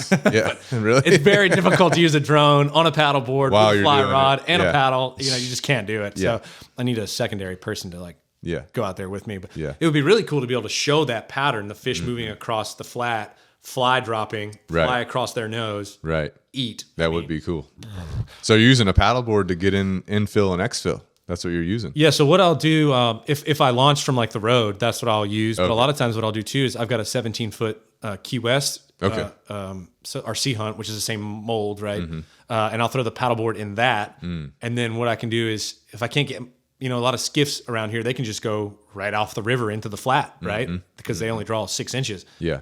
Mine does not. So what I'll do is I'll take the boat, nose it into the grass, drop the paddleboard in, and then cruise. You can go anywhere you want with that. Right. And to be honest with you, I think I can cover a lot more ground than the boats can that way. Yeah. Because the boat's so heavy to, I don't know if you've ever tried to pole a boat. Long time ago. Yeah. It's a skill, you know, and it's not easy to, it's not hard to master, but it's just, you need to be in shape. You need to be in push poling shape. Yeah. And then you throw a 15 mile an hour crosswind on that boat. And I mean, it's not easy. I mean, I've never airboat. You need an airboat, dude. Exactly. Just blast through the marsh. What I like about the paddle boat though is like, or paddle board, excuse me, is that man, you can just get anywhere and everywhere, and it kind of unlocks that flat where. Yeah. But I mean, I'll walk. There's some place I'll just park and walk. I'll take the paddle board. I mean, really, just all about timing. How much time do I have to get prepared? You walking in the marsh barefoot, or you got like? I've shoes? got booties. Okay, Yeah, like Sims makes a wading boot that has like a Velcro up top around above the ankle. That, Because there's a bunch of snails that crawl up that grass. I was about to say, dude. Those oyster shells or whatever will tear you up too. There's not too many oyster shells on the flat. There's a lot of mussel farms, like the black mussels. That I've definitely stepped on those and crunched the shit out of them. And I'm like, there goes the fish. Yeah. I mean, you can hear it almost run through my leg. How loud it is. But it's really the grass. The grass is super sharp, so I wear long pants, wear booties, and a long sleeve shirt. What do the snails do? You said they're snails. They'll fall into your shoe. Like if you just wear tennis shoes or like or just regular boots without a strap around the top, they'll fall into your boot, and then you'll start walking on them, and then it's. I have a hole in my boot right now, and they're getting in there pretty. Really? Oh yeah. And then marsh lice, like sea lice or like red bugs. Really? Oh man, they're itchy and they're biting you and all that, dude. They'll get you basically from the knee down. Good Lord. My legs have just white dots all over them from just getting annihilated. It'll happen with pants. Like they'll really. First couple times I went without pants, I learned my lesson. I don't get them nearly as much anymore, but they come off pretty easy, or they like on you pretty good. Oh no, like I'll have like 2 days. I'll know it. Like it happened. I'm like, I'll probably pick some up on that trip. Dude. 2 days later, your legs start itching. It's like blisters. I mean, it starts burning. Yeah. And then what I use is rubbing alcohol, and I'll just dab it, and usually within a day, it's pretty much scabbed up and they're gone. done. Yeah. Dang, that's crazy. Oh man, it's the worst. Like some flats you walk, they're not on it. Yeah. Some flats you walk, like they're all over. They're all over it. Yeah. You know? And dang. It's So you're into the redfish. Are there other fish that you're targeting too, or is that your main thing? Trout, sea trout in the wintertime for sure. Flounder is always kind of a bycatch for me. I mean, I've never really targeted flounder, but from an angler and a catch and release standpoint, trout and redfish. I kind of have like a season, a fall. Yeah. I caught my last redfish on a flood tide, which I gotta be honest with you, I'm a horrible angler catching redfish in open water. It's awful. I'm so bad. I can catch trout all day almost blindfolded. I can't catch redfish like on an open river. But put me on a low tide or a flood tide, catch them all day. Yeah. What's the technique to the trout? Slow. Slow? Yeah. Just really trout, it's just it's matching the hatch, knowing what they eat. If you turn around, there's like little I've seen transparent shrimp on there. Oh yeah, that killed it in January, but really just matching the hatch. And a lot of times you just come January and February, at least Charleston waters. You know, we start getting into those 50-degree weathers, 50-degree temperature waters. The bait gets super super small. It's basically like silver siders, right? Oh really? Well, people still want to fish with mud minnows and finger mullet, and they want to throw plastics that are 4 inches and 4.5 inches long, but everything in the water is like tiny, 2 inches long. Yeah. And really, you got to kind of get rid of a jig head. You can't really throw a 1/8 ounce or even a 1/10 ounce. You almost have to go down to a 1/16 ounce black mushroom head jig, which kind of most jig heads have an eyeball on it. These do not. So it almost looks like it's part of the bait fish. Oh yeah. Right? Yeah. There's no flash to it. So they they just see something very small. And Yeah. I've actually on video gone from an eye strike jig, which is one of my favorite jigs to use, and a Z-Man paddle tail, thrown it. And I'm like, watch this, guys. Switched up to a smaller jig head, smaller bait, first cast, catch fish. Really? Same hole. Same place. Same place. Really?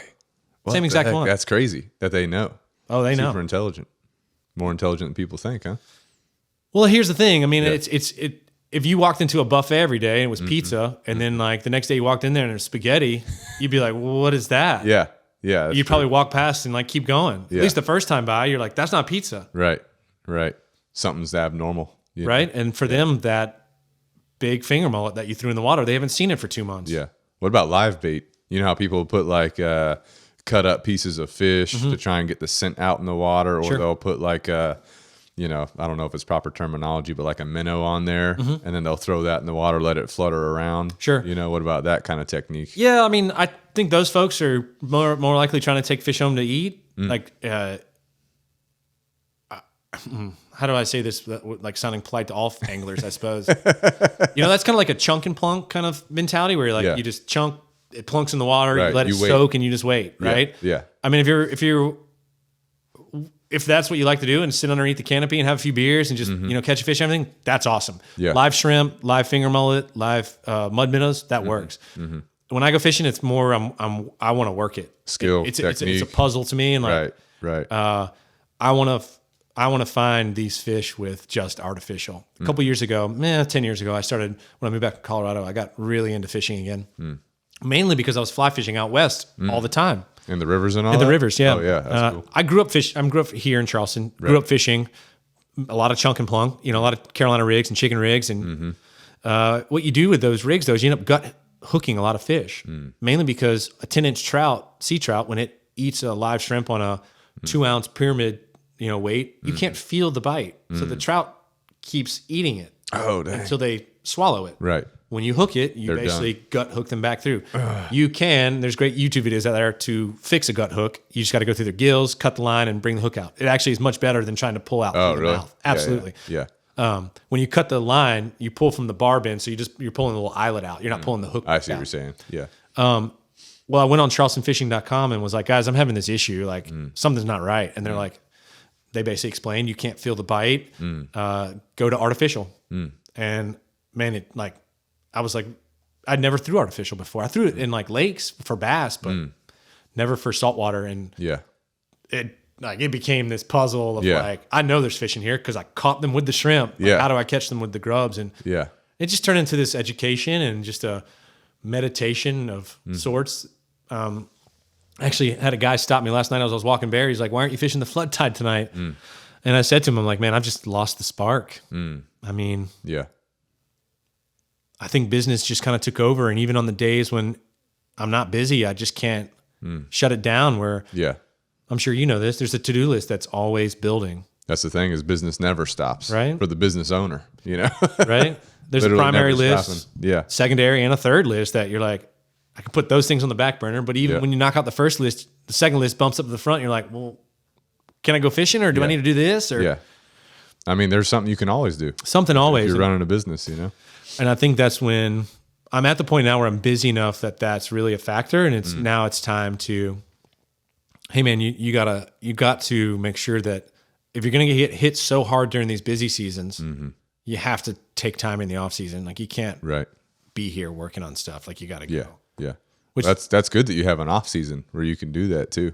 I can. An off season, I'm sure you have a few things going on. My sales literally look like an M for my yearly calendar. Yeah. From January, it builds up to May, drops down through August, back up through the fall, and then back down by January 1. Yeah.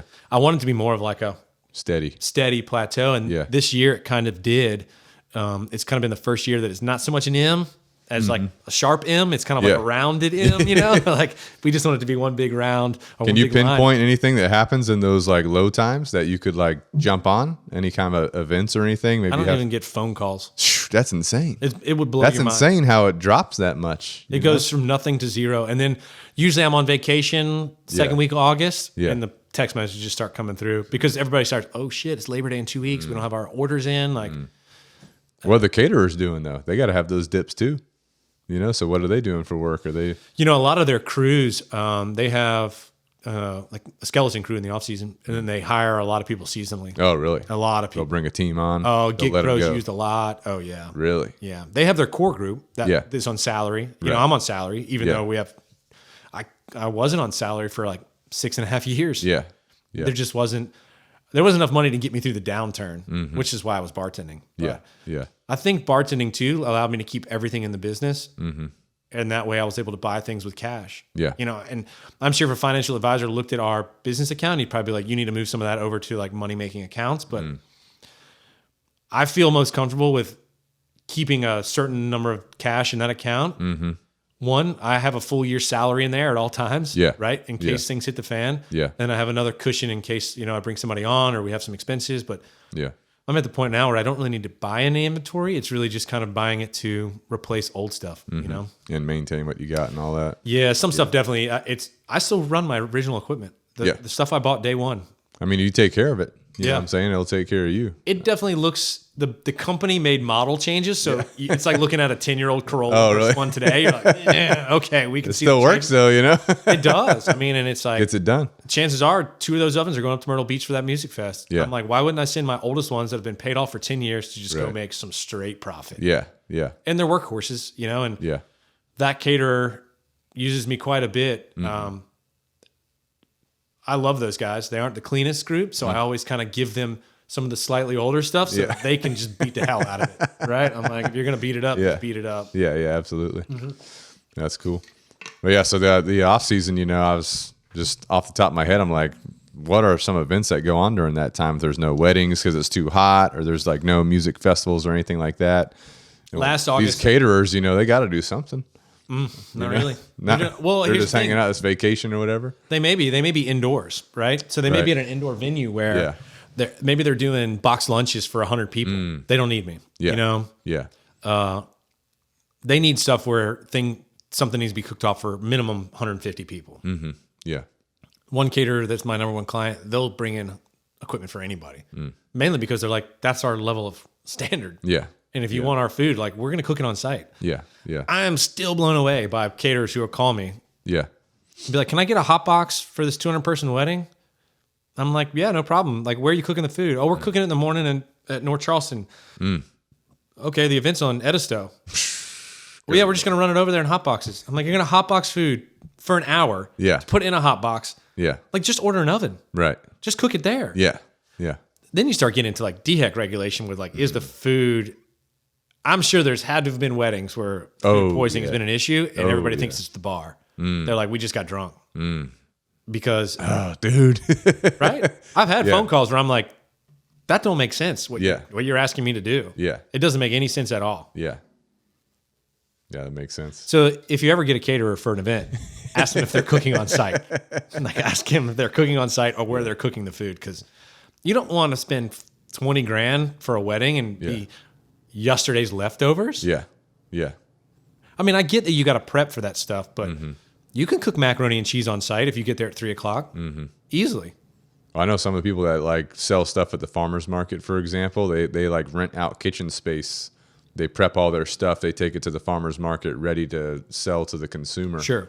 I don't know how all that process works, Yeah, a lot of those guys will have like a griddle or something where they're finishing, and that's okay. I'm okay with that, Well, I've seen caterers at the farmer's market too with equipment, which I guess might be their own equipment. Their own, Yeah. They just have their own. Yeah. They take it to wherever they're going, know.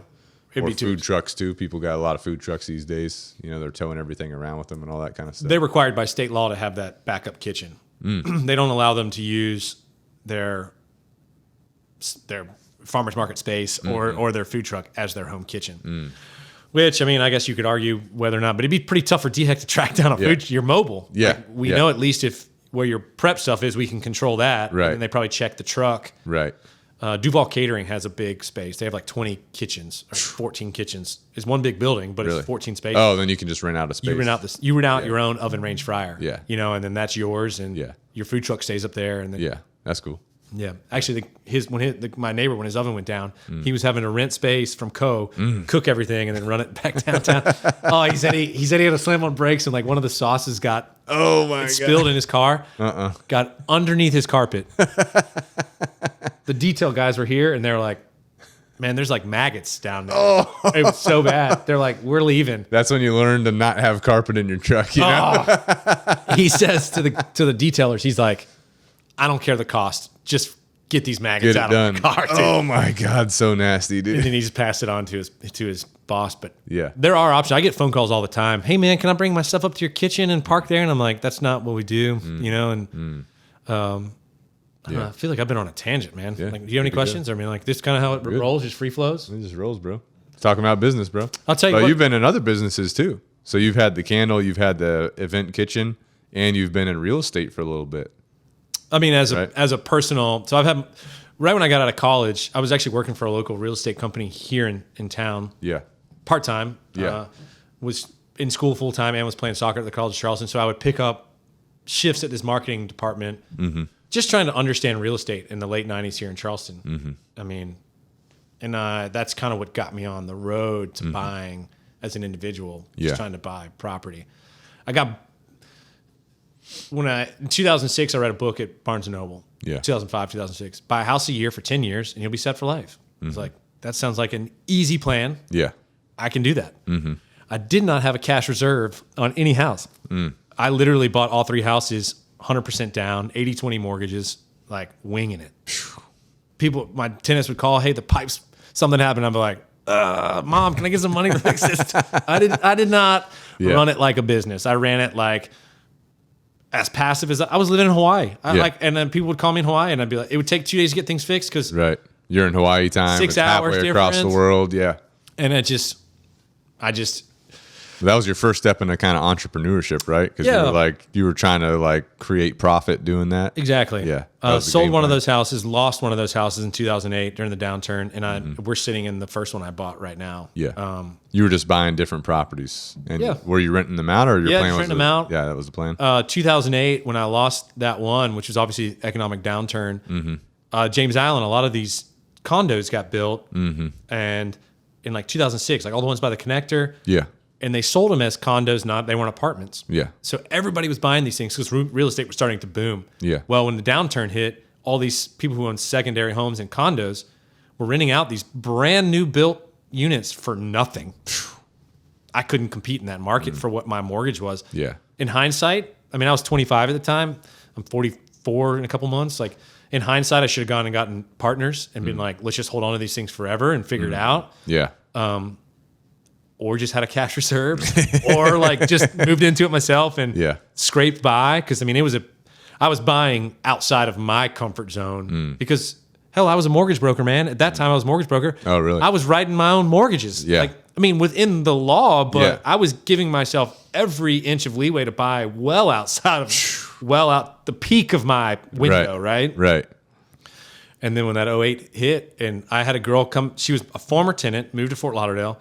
August 31st, 2008, which September was when everything hit the bed. She calls me the day before she's supposed to move, and she's like, we're not moving in. We found one of those condos for $600. Dang.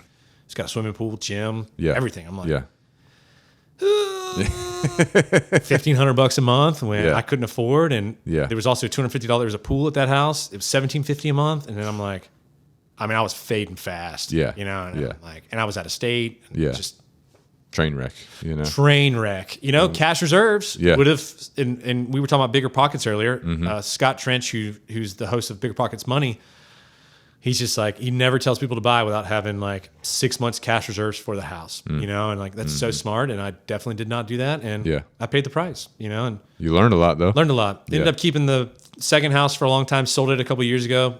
Stupid move again. Should have kept it, but that was right around actually the bike trip time. Oh, okay. Which and Events Kitchen was going on. Event Kitchens was going on. Dude. I was broke, man. Had a lot of shit going on at one time. I had a lot of shit going on, and I was broke. And actually, on that bike trip, I monitor my monthly net worth now. I didn't then. Yeah. Because it would have been really just adding up credit card debt. Yeah. And tax bills that I owed. Yeah. I was the most in debt that I had ever been in my personal life the day that trip started. Did you have a game plan to get yourself out of that debt?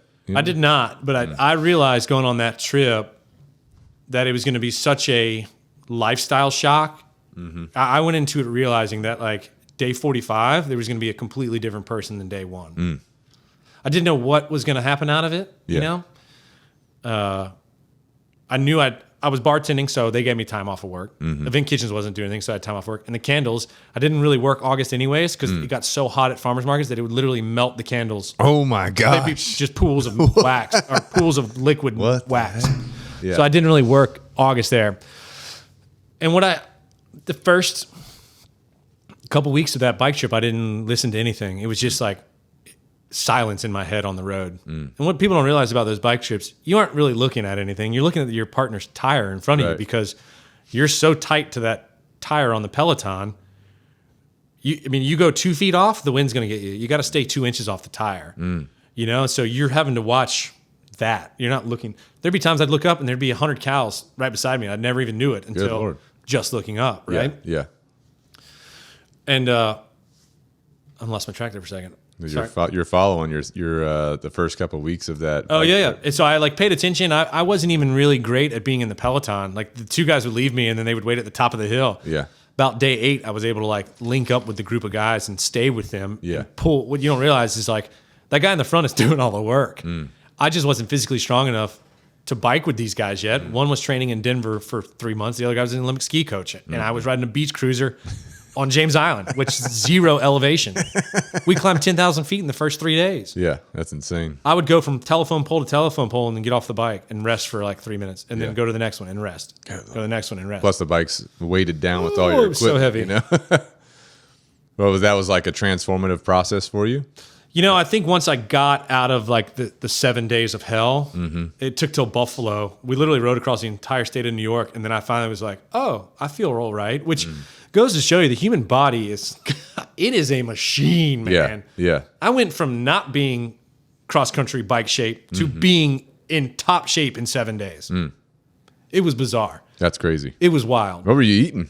You had beef jerky on the go or something? You know, by the end of that trip, we were eating vegetarian almost 100%. Really? And it actually put me on about a 2-year, 90% vegetarian diet. What the heck?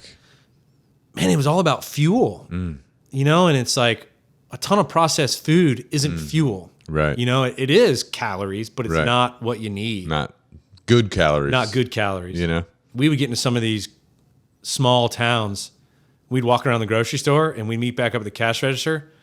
Not a single one would have anything in their hand. And you're like, what are we going to eat tonight, man? We'd go get a bag of carrots, some bell peppers, some apples, celery. One, we're camping. We can't grab a microwavable pizza. Right. But 2, when we would get in the North Dakota, eastern Montana, you know, when we got into western Montana, you got into Bozeman, Missoula area, you had restaurants. But in these other areas, you were hitting the grocery store if you were lucky by the time it shut down at 5. It was the towns were so small. They were they knew you were passing through. They're like, the swimming pool and the showers are 3 blocks down. You can put your tents up in the grass, welcoming it. Yeah. And it's known in the books that you can do that. But what we ended up finding was we just started going so heavy vegetarian based because we started rating our meals post meal. We'd get back on the bikes 30 minutes in. Yeah. You'd rate it like fuel. Oh, nice. Right? So gasoline, you go get 87. That's your regular unleaded. Then you've got 93 and 96 or whatever. Right. You know, whatever those numbers are. Right. We would basically rate them on that scale. And we started finding that vegetarian based meals were putting us in the higher octane of that trip, I'll say. Yeah. A friend of mine I used to work with, we used to call it lunch butt. It's where you go to lunch and you have a heavy meal, maybe get a burger and fries. Yeah. You go sit back down at the desk and shit, you want to just doze off. Exactly. Yeah. And I'm not saying that meat wouldn't have given us fuel. I'm saying our bodies were reacting to those meals at a much higher output when they were vegetarian based. That's crazy. Was it like you said, bell peppers, carrots? We would just go right. We would spinach. Yeah. You know, anything on the outside, anything from the produce aisle or on the outside of the grocery store. Yeah. Obviously, we'd get bars and stuff for the road. You know. Yeah. Granola bars and some beef jerkies and stuff. But Yeah. it's so funny though, man. You go on a 3 or 4 day hike, you can eat beef jerky and those bars and fruit and stuff like that for 3 to 4 days straight. That's fine. You do for 44 days. That's a long time. You don't want to see a Cliff Bar ever again, and you're like, Yeah. Plus, biking, dude, is intense. Your whole lower body is your whole body in general, but your lower body just pumping those pedals. You know, whenever I bike, my quads start firing up at a certain point. I got home, and when I saw Jess for the first time, I sat down on the couch and I went to stand up, and I felt my quads grab, and I go, touch that. And it was like touching this table. She's like, oh, there was zero give. Good Lord. It was insane. I was home 3 or 4 days and went and played. I play in men's soccer. Yeah. And we had a Sunday league game, and I went and played. You kicked it, and you like kicked it through the stadium. Pulled both quads. Literally off the whistle. What? I went to push to run. What? I had not run in 45 days. What? I had only done a bicycle motion. Yeah. Yeah. And I mean, within a couple days, both quads had healed pretty quickly, but I felt it run up like from my knees to my groin. Oh my God. Yeah. Any questions that you've been wanting to ask? Last thing I want to ask you before we wrap it up. Are we good?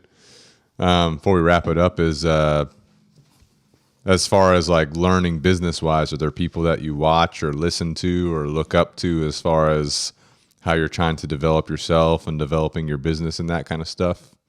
You know, mentors or anything like that? Sure. I mean, over time I have. I've probably, this is one thing that I've kind of not been great at is reaching out for help. Even just like all the way down to hiring employees. It's like, I just want my hands on it. Yeah.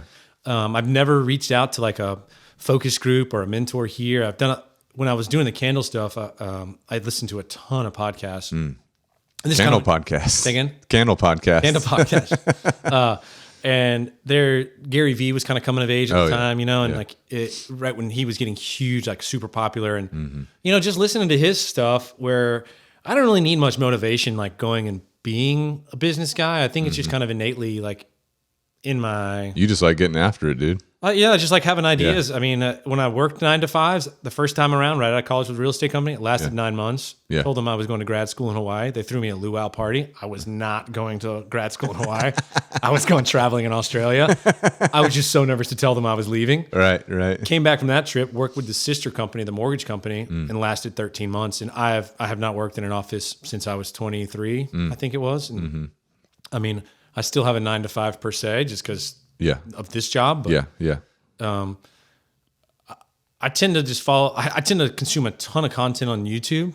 I think that's the beauty of the age we live in now is that information is available. It's just available via podcast or YouTube. Yeah, and I consume a ton of podcasts, and a lot of times it's not even business based. It's just informational based. Like yours and Jess's was super informational. Just understanding your mentality around dogs. And I mean, I'll just listen to, like this morning I was listening to James Comey, from the former FBI director, just him getting interviewed. And it's just like, I just kind of want to hear from people smarter than me, like what they did. And eventually, hopefully there's one piece of advice that I can take away in life that I can kind of bring into my business. I'll say this though, like I am an entrepreneur.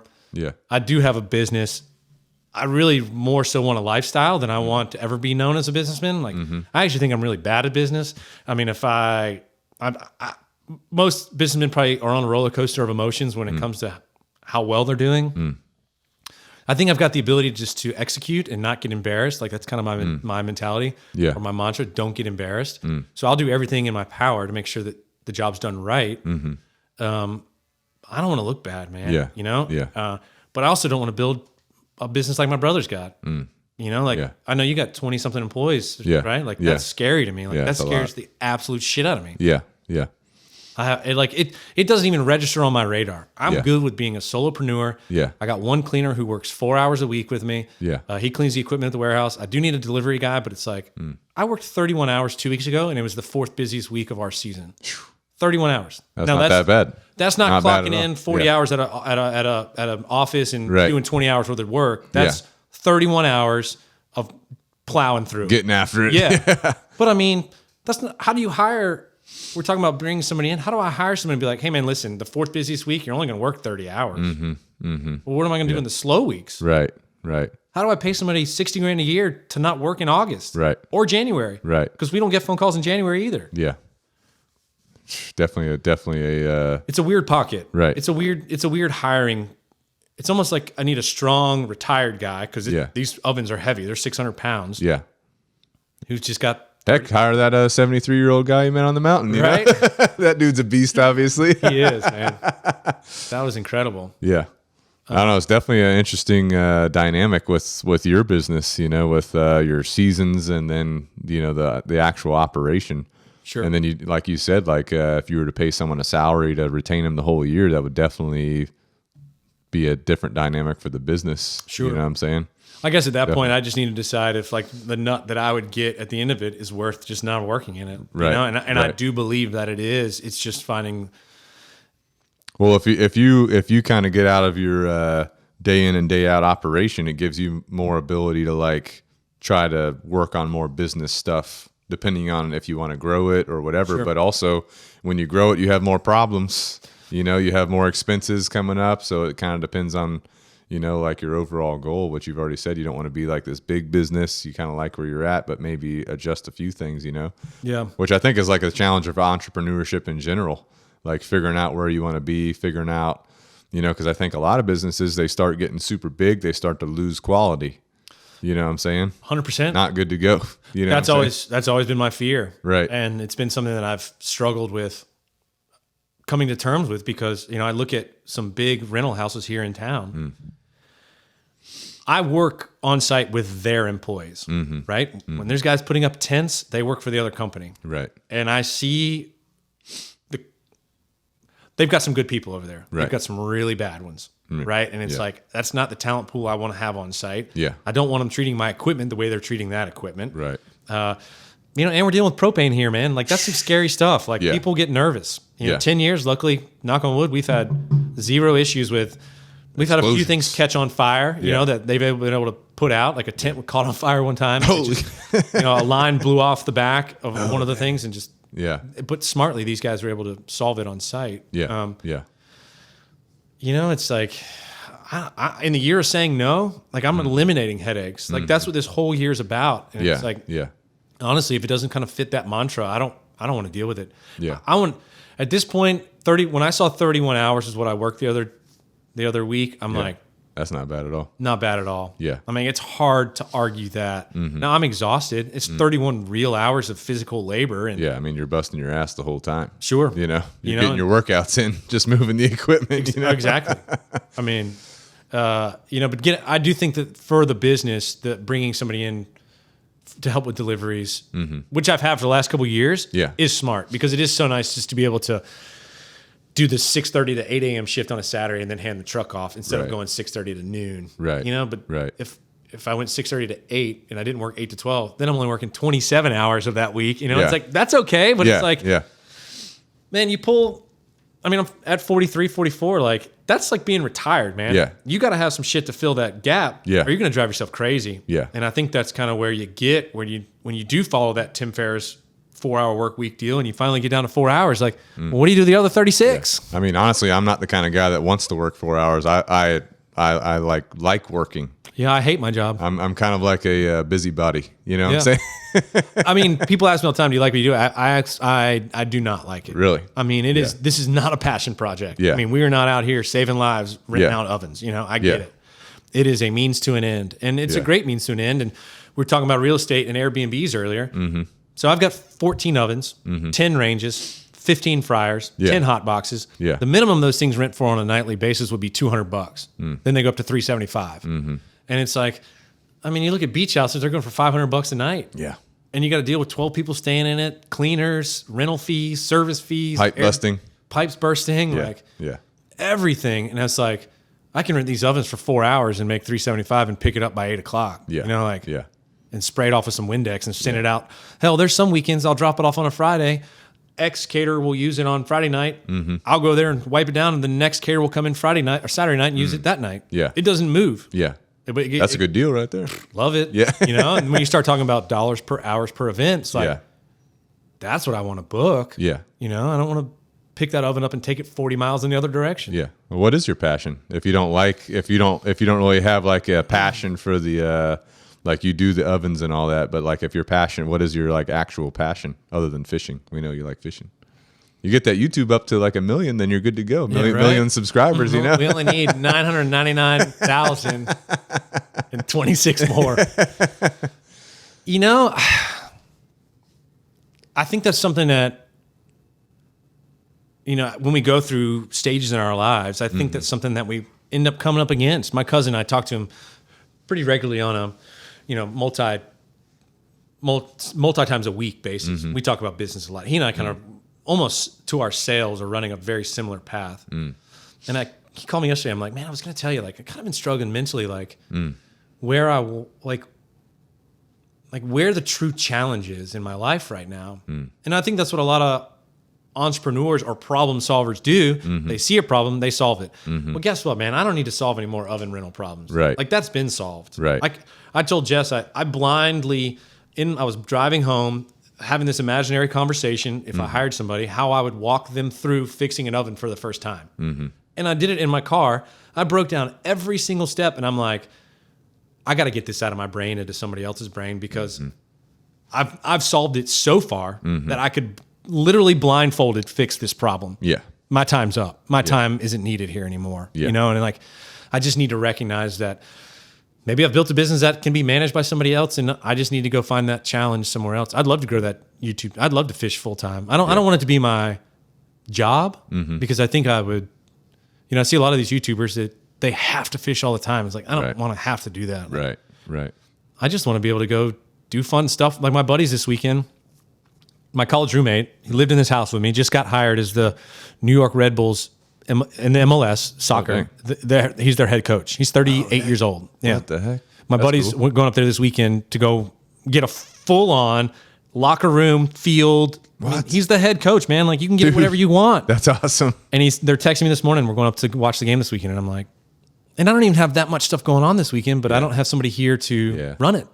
I could have easily been on that trip with the right person. And it's like, I think, man, as I'm getting older in life, it's like, that's what I want to be passionate about. Yeah. Is be able to have a business that can sustain a lifestyle that lets me go do the things that matter, right? Like, that matters. Supporting my friend who's only a month into his first ever, he's an elite coach, in this country with opportunities to continue to grow. And it's like, that's badass, dude. Right? Yeah, that's badass. And as I text my cousin, I'm like, when's the last time you've known a head coach of any major league sport? Yeah. You got to take advantage of getting up there and seeing this guy. And that, I think, dude, with what you're saying about it not being your passion, and that, if you have other stuff going on you'd like to do, I think you really need to think about your system and how you can, like, get your business to automate itself to where you have key people in place, which is going to involve building out, like, that process that you said you had in your head about how to tear apart an oven, clean it, repair it, and put it back together. Like, I know, I'm not a big business guy or anything, but, like, as I was trying to grow the dog training stuff, it's like I literally would be on my laptop. I'd be writing up a procedure. I was in the Navy. Yep. And so in the Navy, we have what are called maintenance repair cards, MRC cards, for every piece of equipment. Okay. So if I'm going to repair a radio, for example, or take apart a rifle, for example, I pull the MRC card, and from start to finish, number one, number two, it like literally spells out exactly what to do, like every minute detail. And so what I did whenever I had my business and I'm starting to add employees, I literally built MRC, maintenance repair cards, but I call them pre-planned responses and procedures for every single thing that has to be done. Cleaning a kennel. Sure. Putting a leash on a dog. Like, everything that seems stupid and common sense, it's not. And my opinion was like, or my thought process was like, if I want the most efficient and safe, because we're dealing with live animals, some that are dangerous, what I'm saying? If we want an efficient and safe business, everyone has to know these procedures, right? So I literally took the time, and it took me forever. Yeah. And I revise them multiple times a year, even today. Sure. But we write, step number 1 is this, step number 2, step number 3. If there's a fire, do X, Y, Z. If a dog bites you, this is what you have to do. If a dog won't come out of its kennel, this is what you have to do. If you're a trainer and you go pick up a dog from someone's house and this happens, you have to do boom, boom, boom, boom, boom, right? So literally wrote all that out. And then I was like, okay, now that I have this, now I can start hiring people and training them to this. Sure. You see what I'm saying? Yeah. And then the other difficult part for me was, like, quality. Like we talked about earlier, I want quality versus quantity.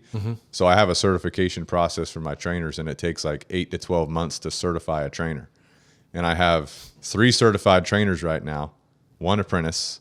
I've had over 5 people attempt to become certified, but they either quit themselves or I had to let them go because they didn't meet the standard. And those conversations are super hard to have. Sure. But it's like a quality thing, you know what I'm saying? And a training thing too. So I'm like what you said, I don't want someone to go out and bang up my equipment. You know, I don't want someone to go out and misrepresent me as Event Kitchen owner, right? Yeah. And so it's like in my head when I was doing that for trainers, it was like I have to build a process that can take someone from ground zero that knows nothing about dogs or ovens or whatever, even how to operate a truck. I have to build a qualification process for how to drive my box truck.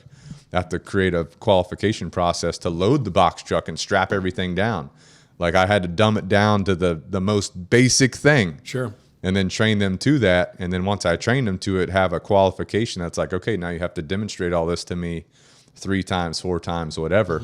There might be a written test, there might be a verbal test, whatever, you know? And so I went through all that, built it, and then had to revise it multiple times, still revising it. Every year I revise those types of things. And then also for like trainers, for example, like one of my apprentices has come here before to meet with Jesse doing dog training stuff. And you may have seen them too, but it's like they have to do so many ride-alongs to know the language, right? Because their default is not to talk like I would talk to you or that you would talk to one of your clients. So you have to be with me X amount of times.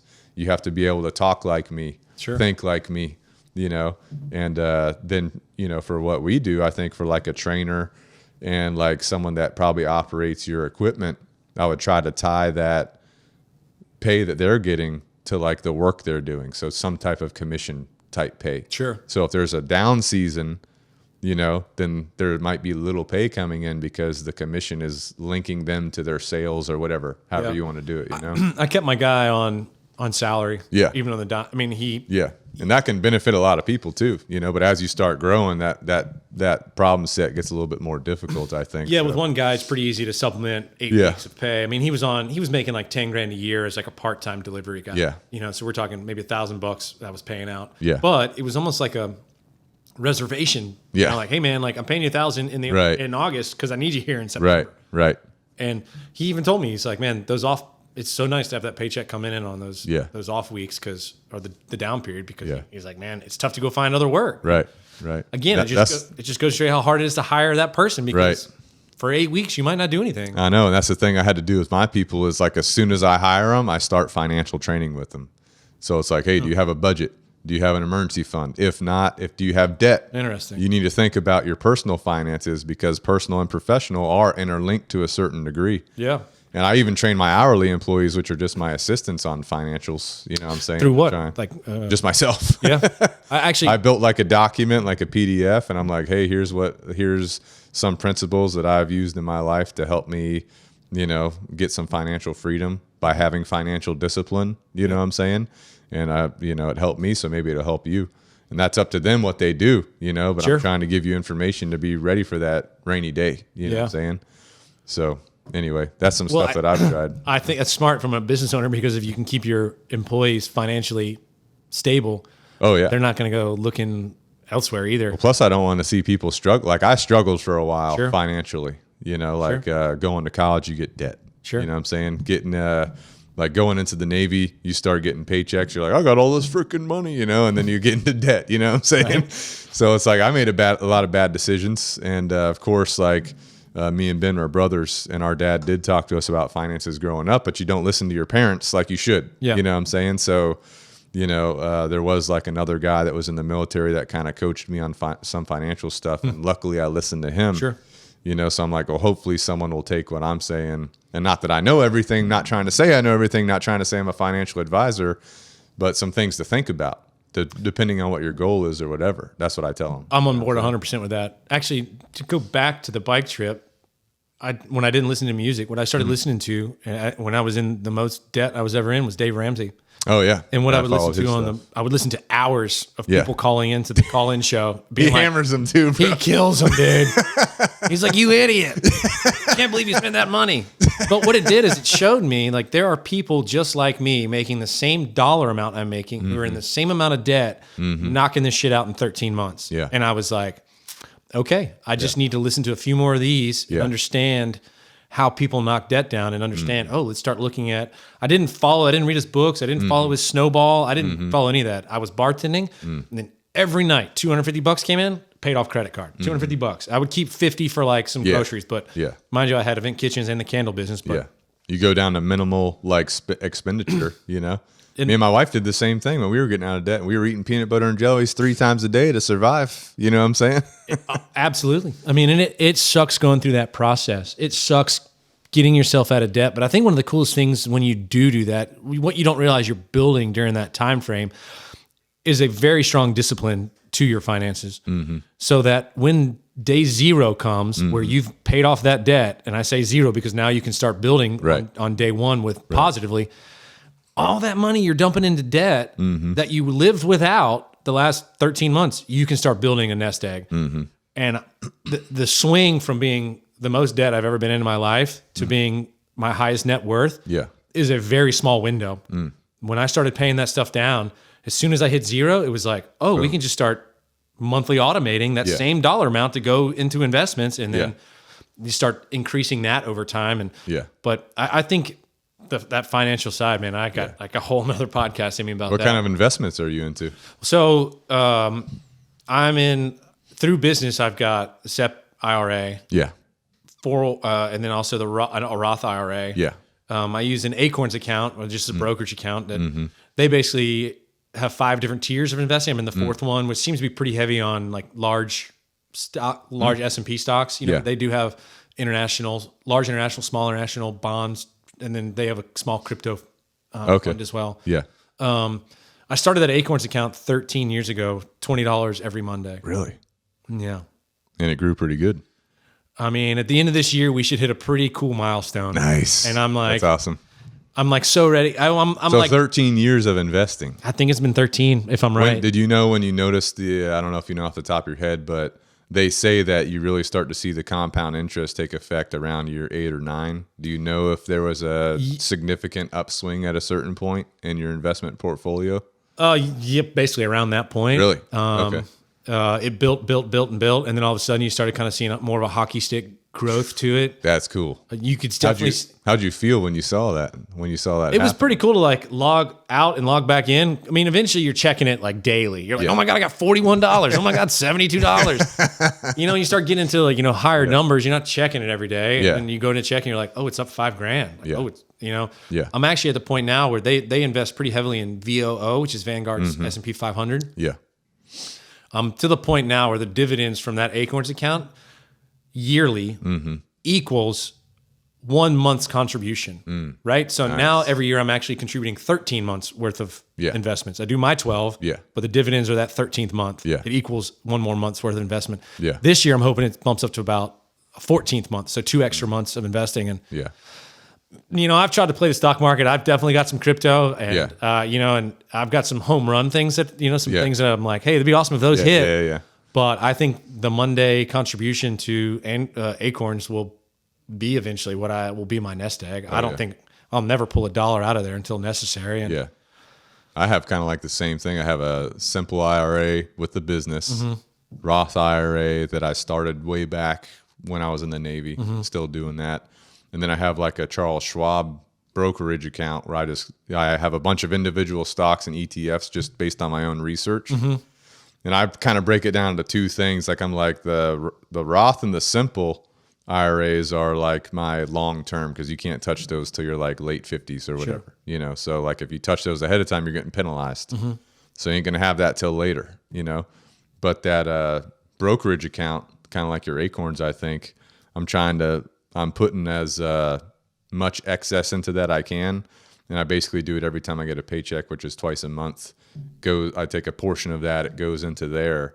And I'm trying to build a pretty good dividend portfolio with the goal of replacing my current income as rapidly as possible.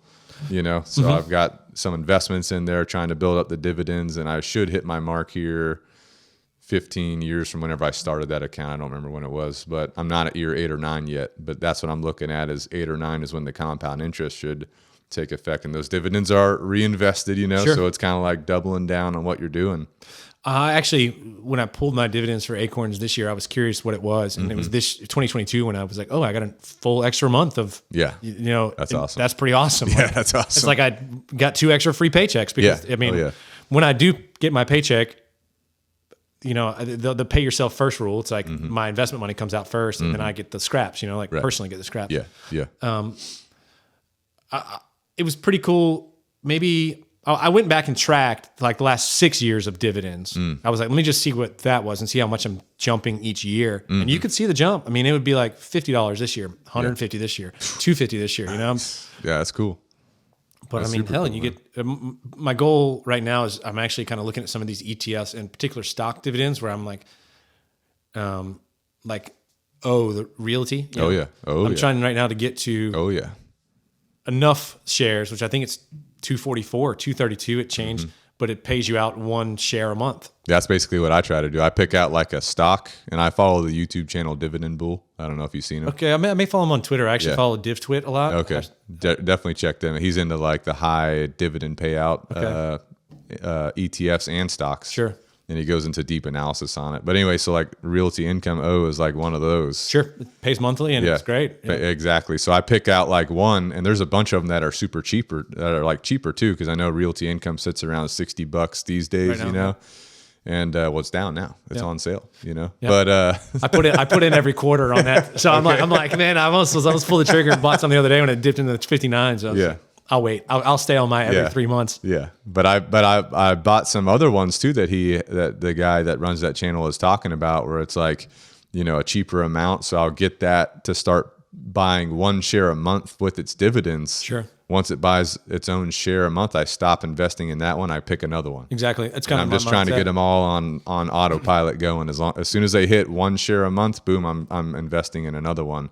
And they build up pretty quick once you get them doing that. It's the old set it and forget it. It's exactly. Like, exactly. You hear a bunch of these guys. I don't. Are you on Twitter at all? Nah, not Twitter. There's if you follow the hashtags, there's like a DivTwit for dividend Twitter. There's ReTwit for real estate. There's FinTwit for financials. Like, there's a wealth of knowledge out there, which is kind of where I started getting into dividend-based stocks because I just saw these people.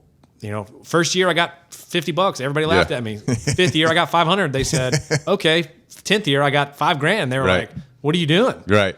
So I was like, I just need to start. And at one point I was like, I just want 100 shares of VOO and 100 shares of SCHD and JPEI. All the basic, all the big names, funds. Yeah. And I'm still working towards that. But then I started thinking. I saw this one guy be like, well, if I get to 244 shares, I'll get 1 free share a month of or dividend wise. I'm like, man, maybe that's what I should go after, and then let it just kind of set it for the next 30 years. Right.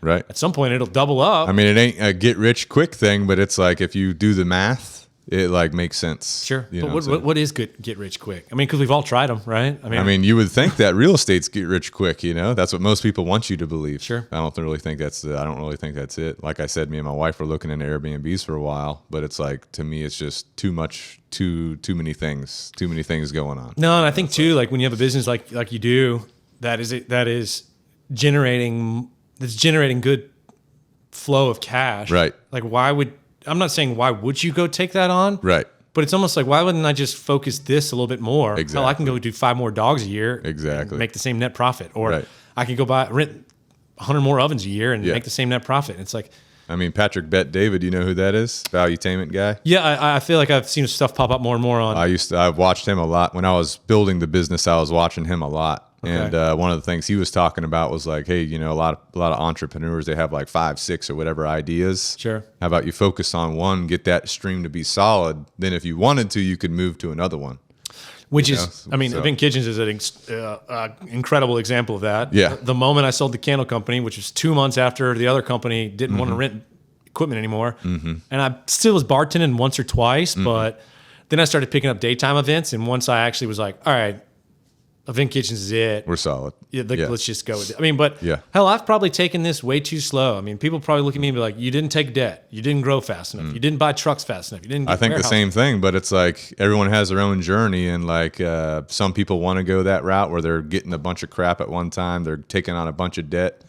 Obviously I'm not that person. I don't have any business debt, I mean, you're house hacking, right? Yeah, exactly. So it's like I will at some point when I build more building space for the training. That'll definitely be the big debt that I'll have to take on for that, which I'm okay with, making that calculated risk. But I was never one of those people that want to like go in like head first and having a bunch of debt. No. Which a lot of people are like, you need to do that, you need to do this. And it's like everyone has their own path, and it's like what you're comfortable with and going at your own pace. Agreed. I kind of ran it from I'll buy the equipment when I sell it. So like I said, I get those lists going into the seasons. There'd be some weekends where, especially in the beginning when I had 6 ovens, but I'd rent 8 of them out. And I could see 4 months down the line, I have 8 going out that day. Oops, I just booked another oven, because these caterers aren't talking to each other. They don't know. Yeah. So like they're just sitting in their orders, and I'm not telling them no, I only have 6. I'm saying, oh, you need 8 that day? I'll wait and see. I got another one 3 weeks later with 8. All right, I'll buy the 2 more. And I know that when I buy the 2 more, I've already got 4 rentals on the books to pay for those things. Right. And chances are by the end of the season, another weekend kicks up. But you're definitely putting them to use as you're getting them. Oh yeah, and it was almost whenever I buy stuff, it has already been rented before it has been purchased. Yeah. I'm not buying things with the hopes of them being rented. Yeah. Never. Yeah. And I think that's how I was able to stay ahead of the debt game too, because Yeah. I knew I was having 30% returned in a month. Yeah. But if it ain't your passion, bro, you should honestly look at trying. I don't want to call it like an exit strategy, because what I try to do is like set it up to where you're still involved. Obviously you're managing the business, but now you've got all your systems in place to where it's kind of built up. You got people running it. Obviously for me, hiring and firing has been like for my training assistant position, not my trainer position, but the training assistant position. It's a part-time position. It's like, that position can be super challenging. So like there will be times where I'm low on manpower, and I got trainers working, I got people working extra hours and stuff, and then I have to go through a hiring process to build up the manpower again. Sure. If I hire 5 people, maybe 3 of those people end up working out. So then I have to hire more people, So that is a headache that's like ongoing. Sure. If you're the person in charge of hiring and stuff like that, which you could push that on to, train somebody else to do that. But for me, it's kind of like I'm still doing that, you know what I'm saying? But I have a passion for the dogs, so it's a little bit different. It'd be tough to be in that business and not. Oh yeah, you'd be the wrong person if you. I think doggy daycares, man. People are like building these things, and like they're taking. I don't think that's a passion thing. It's like to them, it's like a money thing. I think there's a couple of them that are passion, but most of the time, I think it's like these people know that there's money in doggy daycares. Sure, just trying to get the dogs in and out. Yeah, or they max them out. Right? They're so expensive. Dude, it's crazy. They're everywhere. I mean, they're literally everywhere. Like, just to go drop your dog off for a couple hours for daycare. You're like, $40? Like, oh, okay. All right. Like, I get it. Get the money if you can get it. Like, and we were going to Dog Tired on Johns Island for a while. Yeah. I think this was called Dog Tired. Yeah. And it just got so expensive for daytime shit. I'm like, sorry, guys. That's just an example of business. That's in dogs. I don't think is a passion thing. Yeah. But anyway, business gets complicated, man. So it's just all about going at your own pace and adjusting as you go. But for me, building out systems and trying to get to where I can be a better business owner, because I don't think when I was like doing as much as I have in the past, I wasn't really a good business owner. So I wasn't able to take care of the people that were working for me that good. But now where I'm at right now, I'm a better business owner. I'm still doing a lot in the business, because I think like some big entrepreneurs I've talked to, they're like, you need to get out of working in the business and work on the business. That's what they say. Sure. So I'm still like in the business working. I'm still working on the business. I kind of like where I'm at right now. But I know to take better care of my people, I need to be more on the side of like being on the business than in the business. Sure. So, so anyway, it's complex. It is so complex.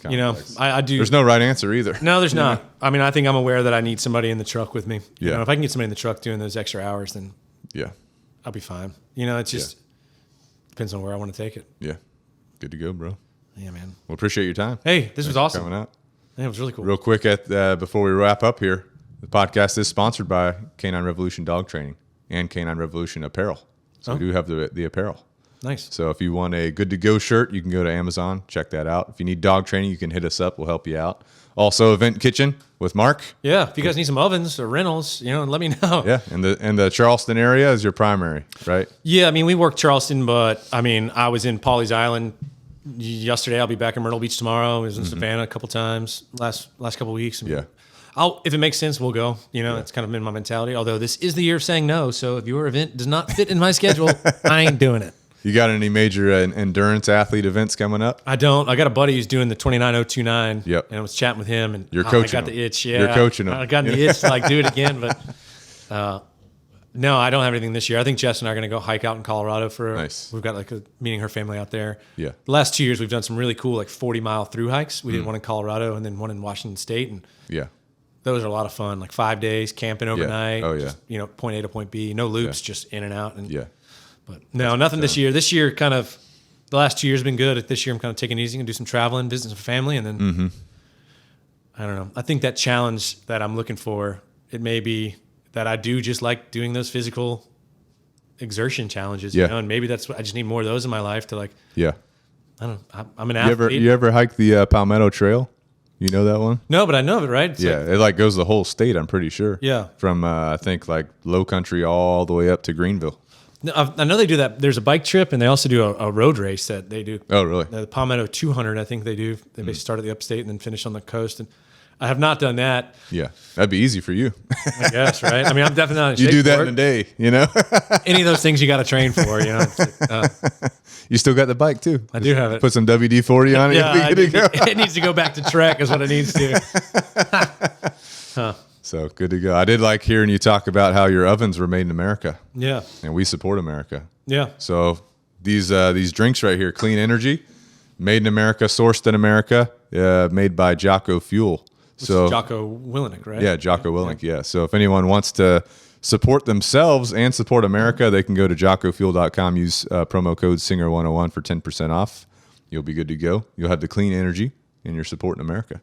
Nice. So anyway, thank you, Mark. Appreciate it. Man, I appreciate it. Thanks And, y'all for coming here. And Yeah, absolutely, man. I'm Thanks for excited having it. us. I'll Yeah, say when I listen to Jess and your podcast, one, your voice on radio or on podcast is like top notch. you like it? And Jess's too. I mean, well, you obviously have like a tone to your voice that is very easy to pick up audio wise. And I was actually thinking yesterday, I was like, I wonder if he sings at all. Do you sing at all? In the shower. No, I mean, Oh, yeah. but like not you've never like.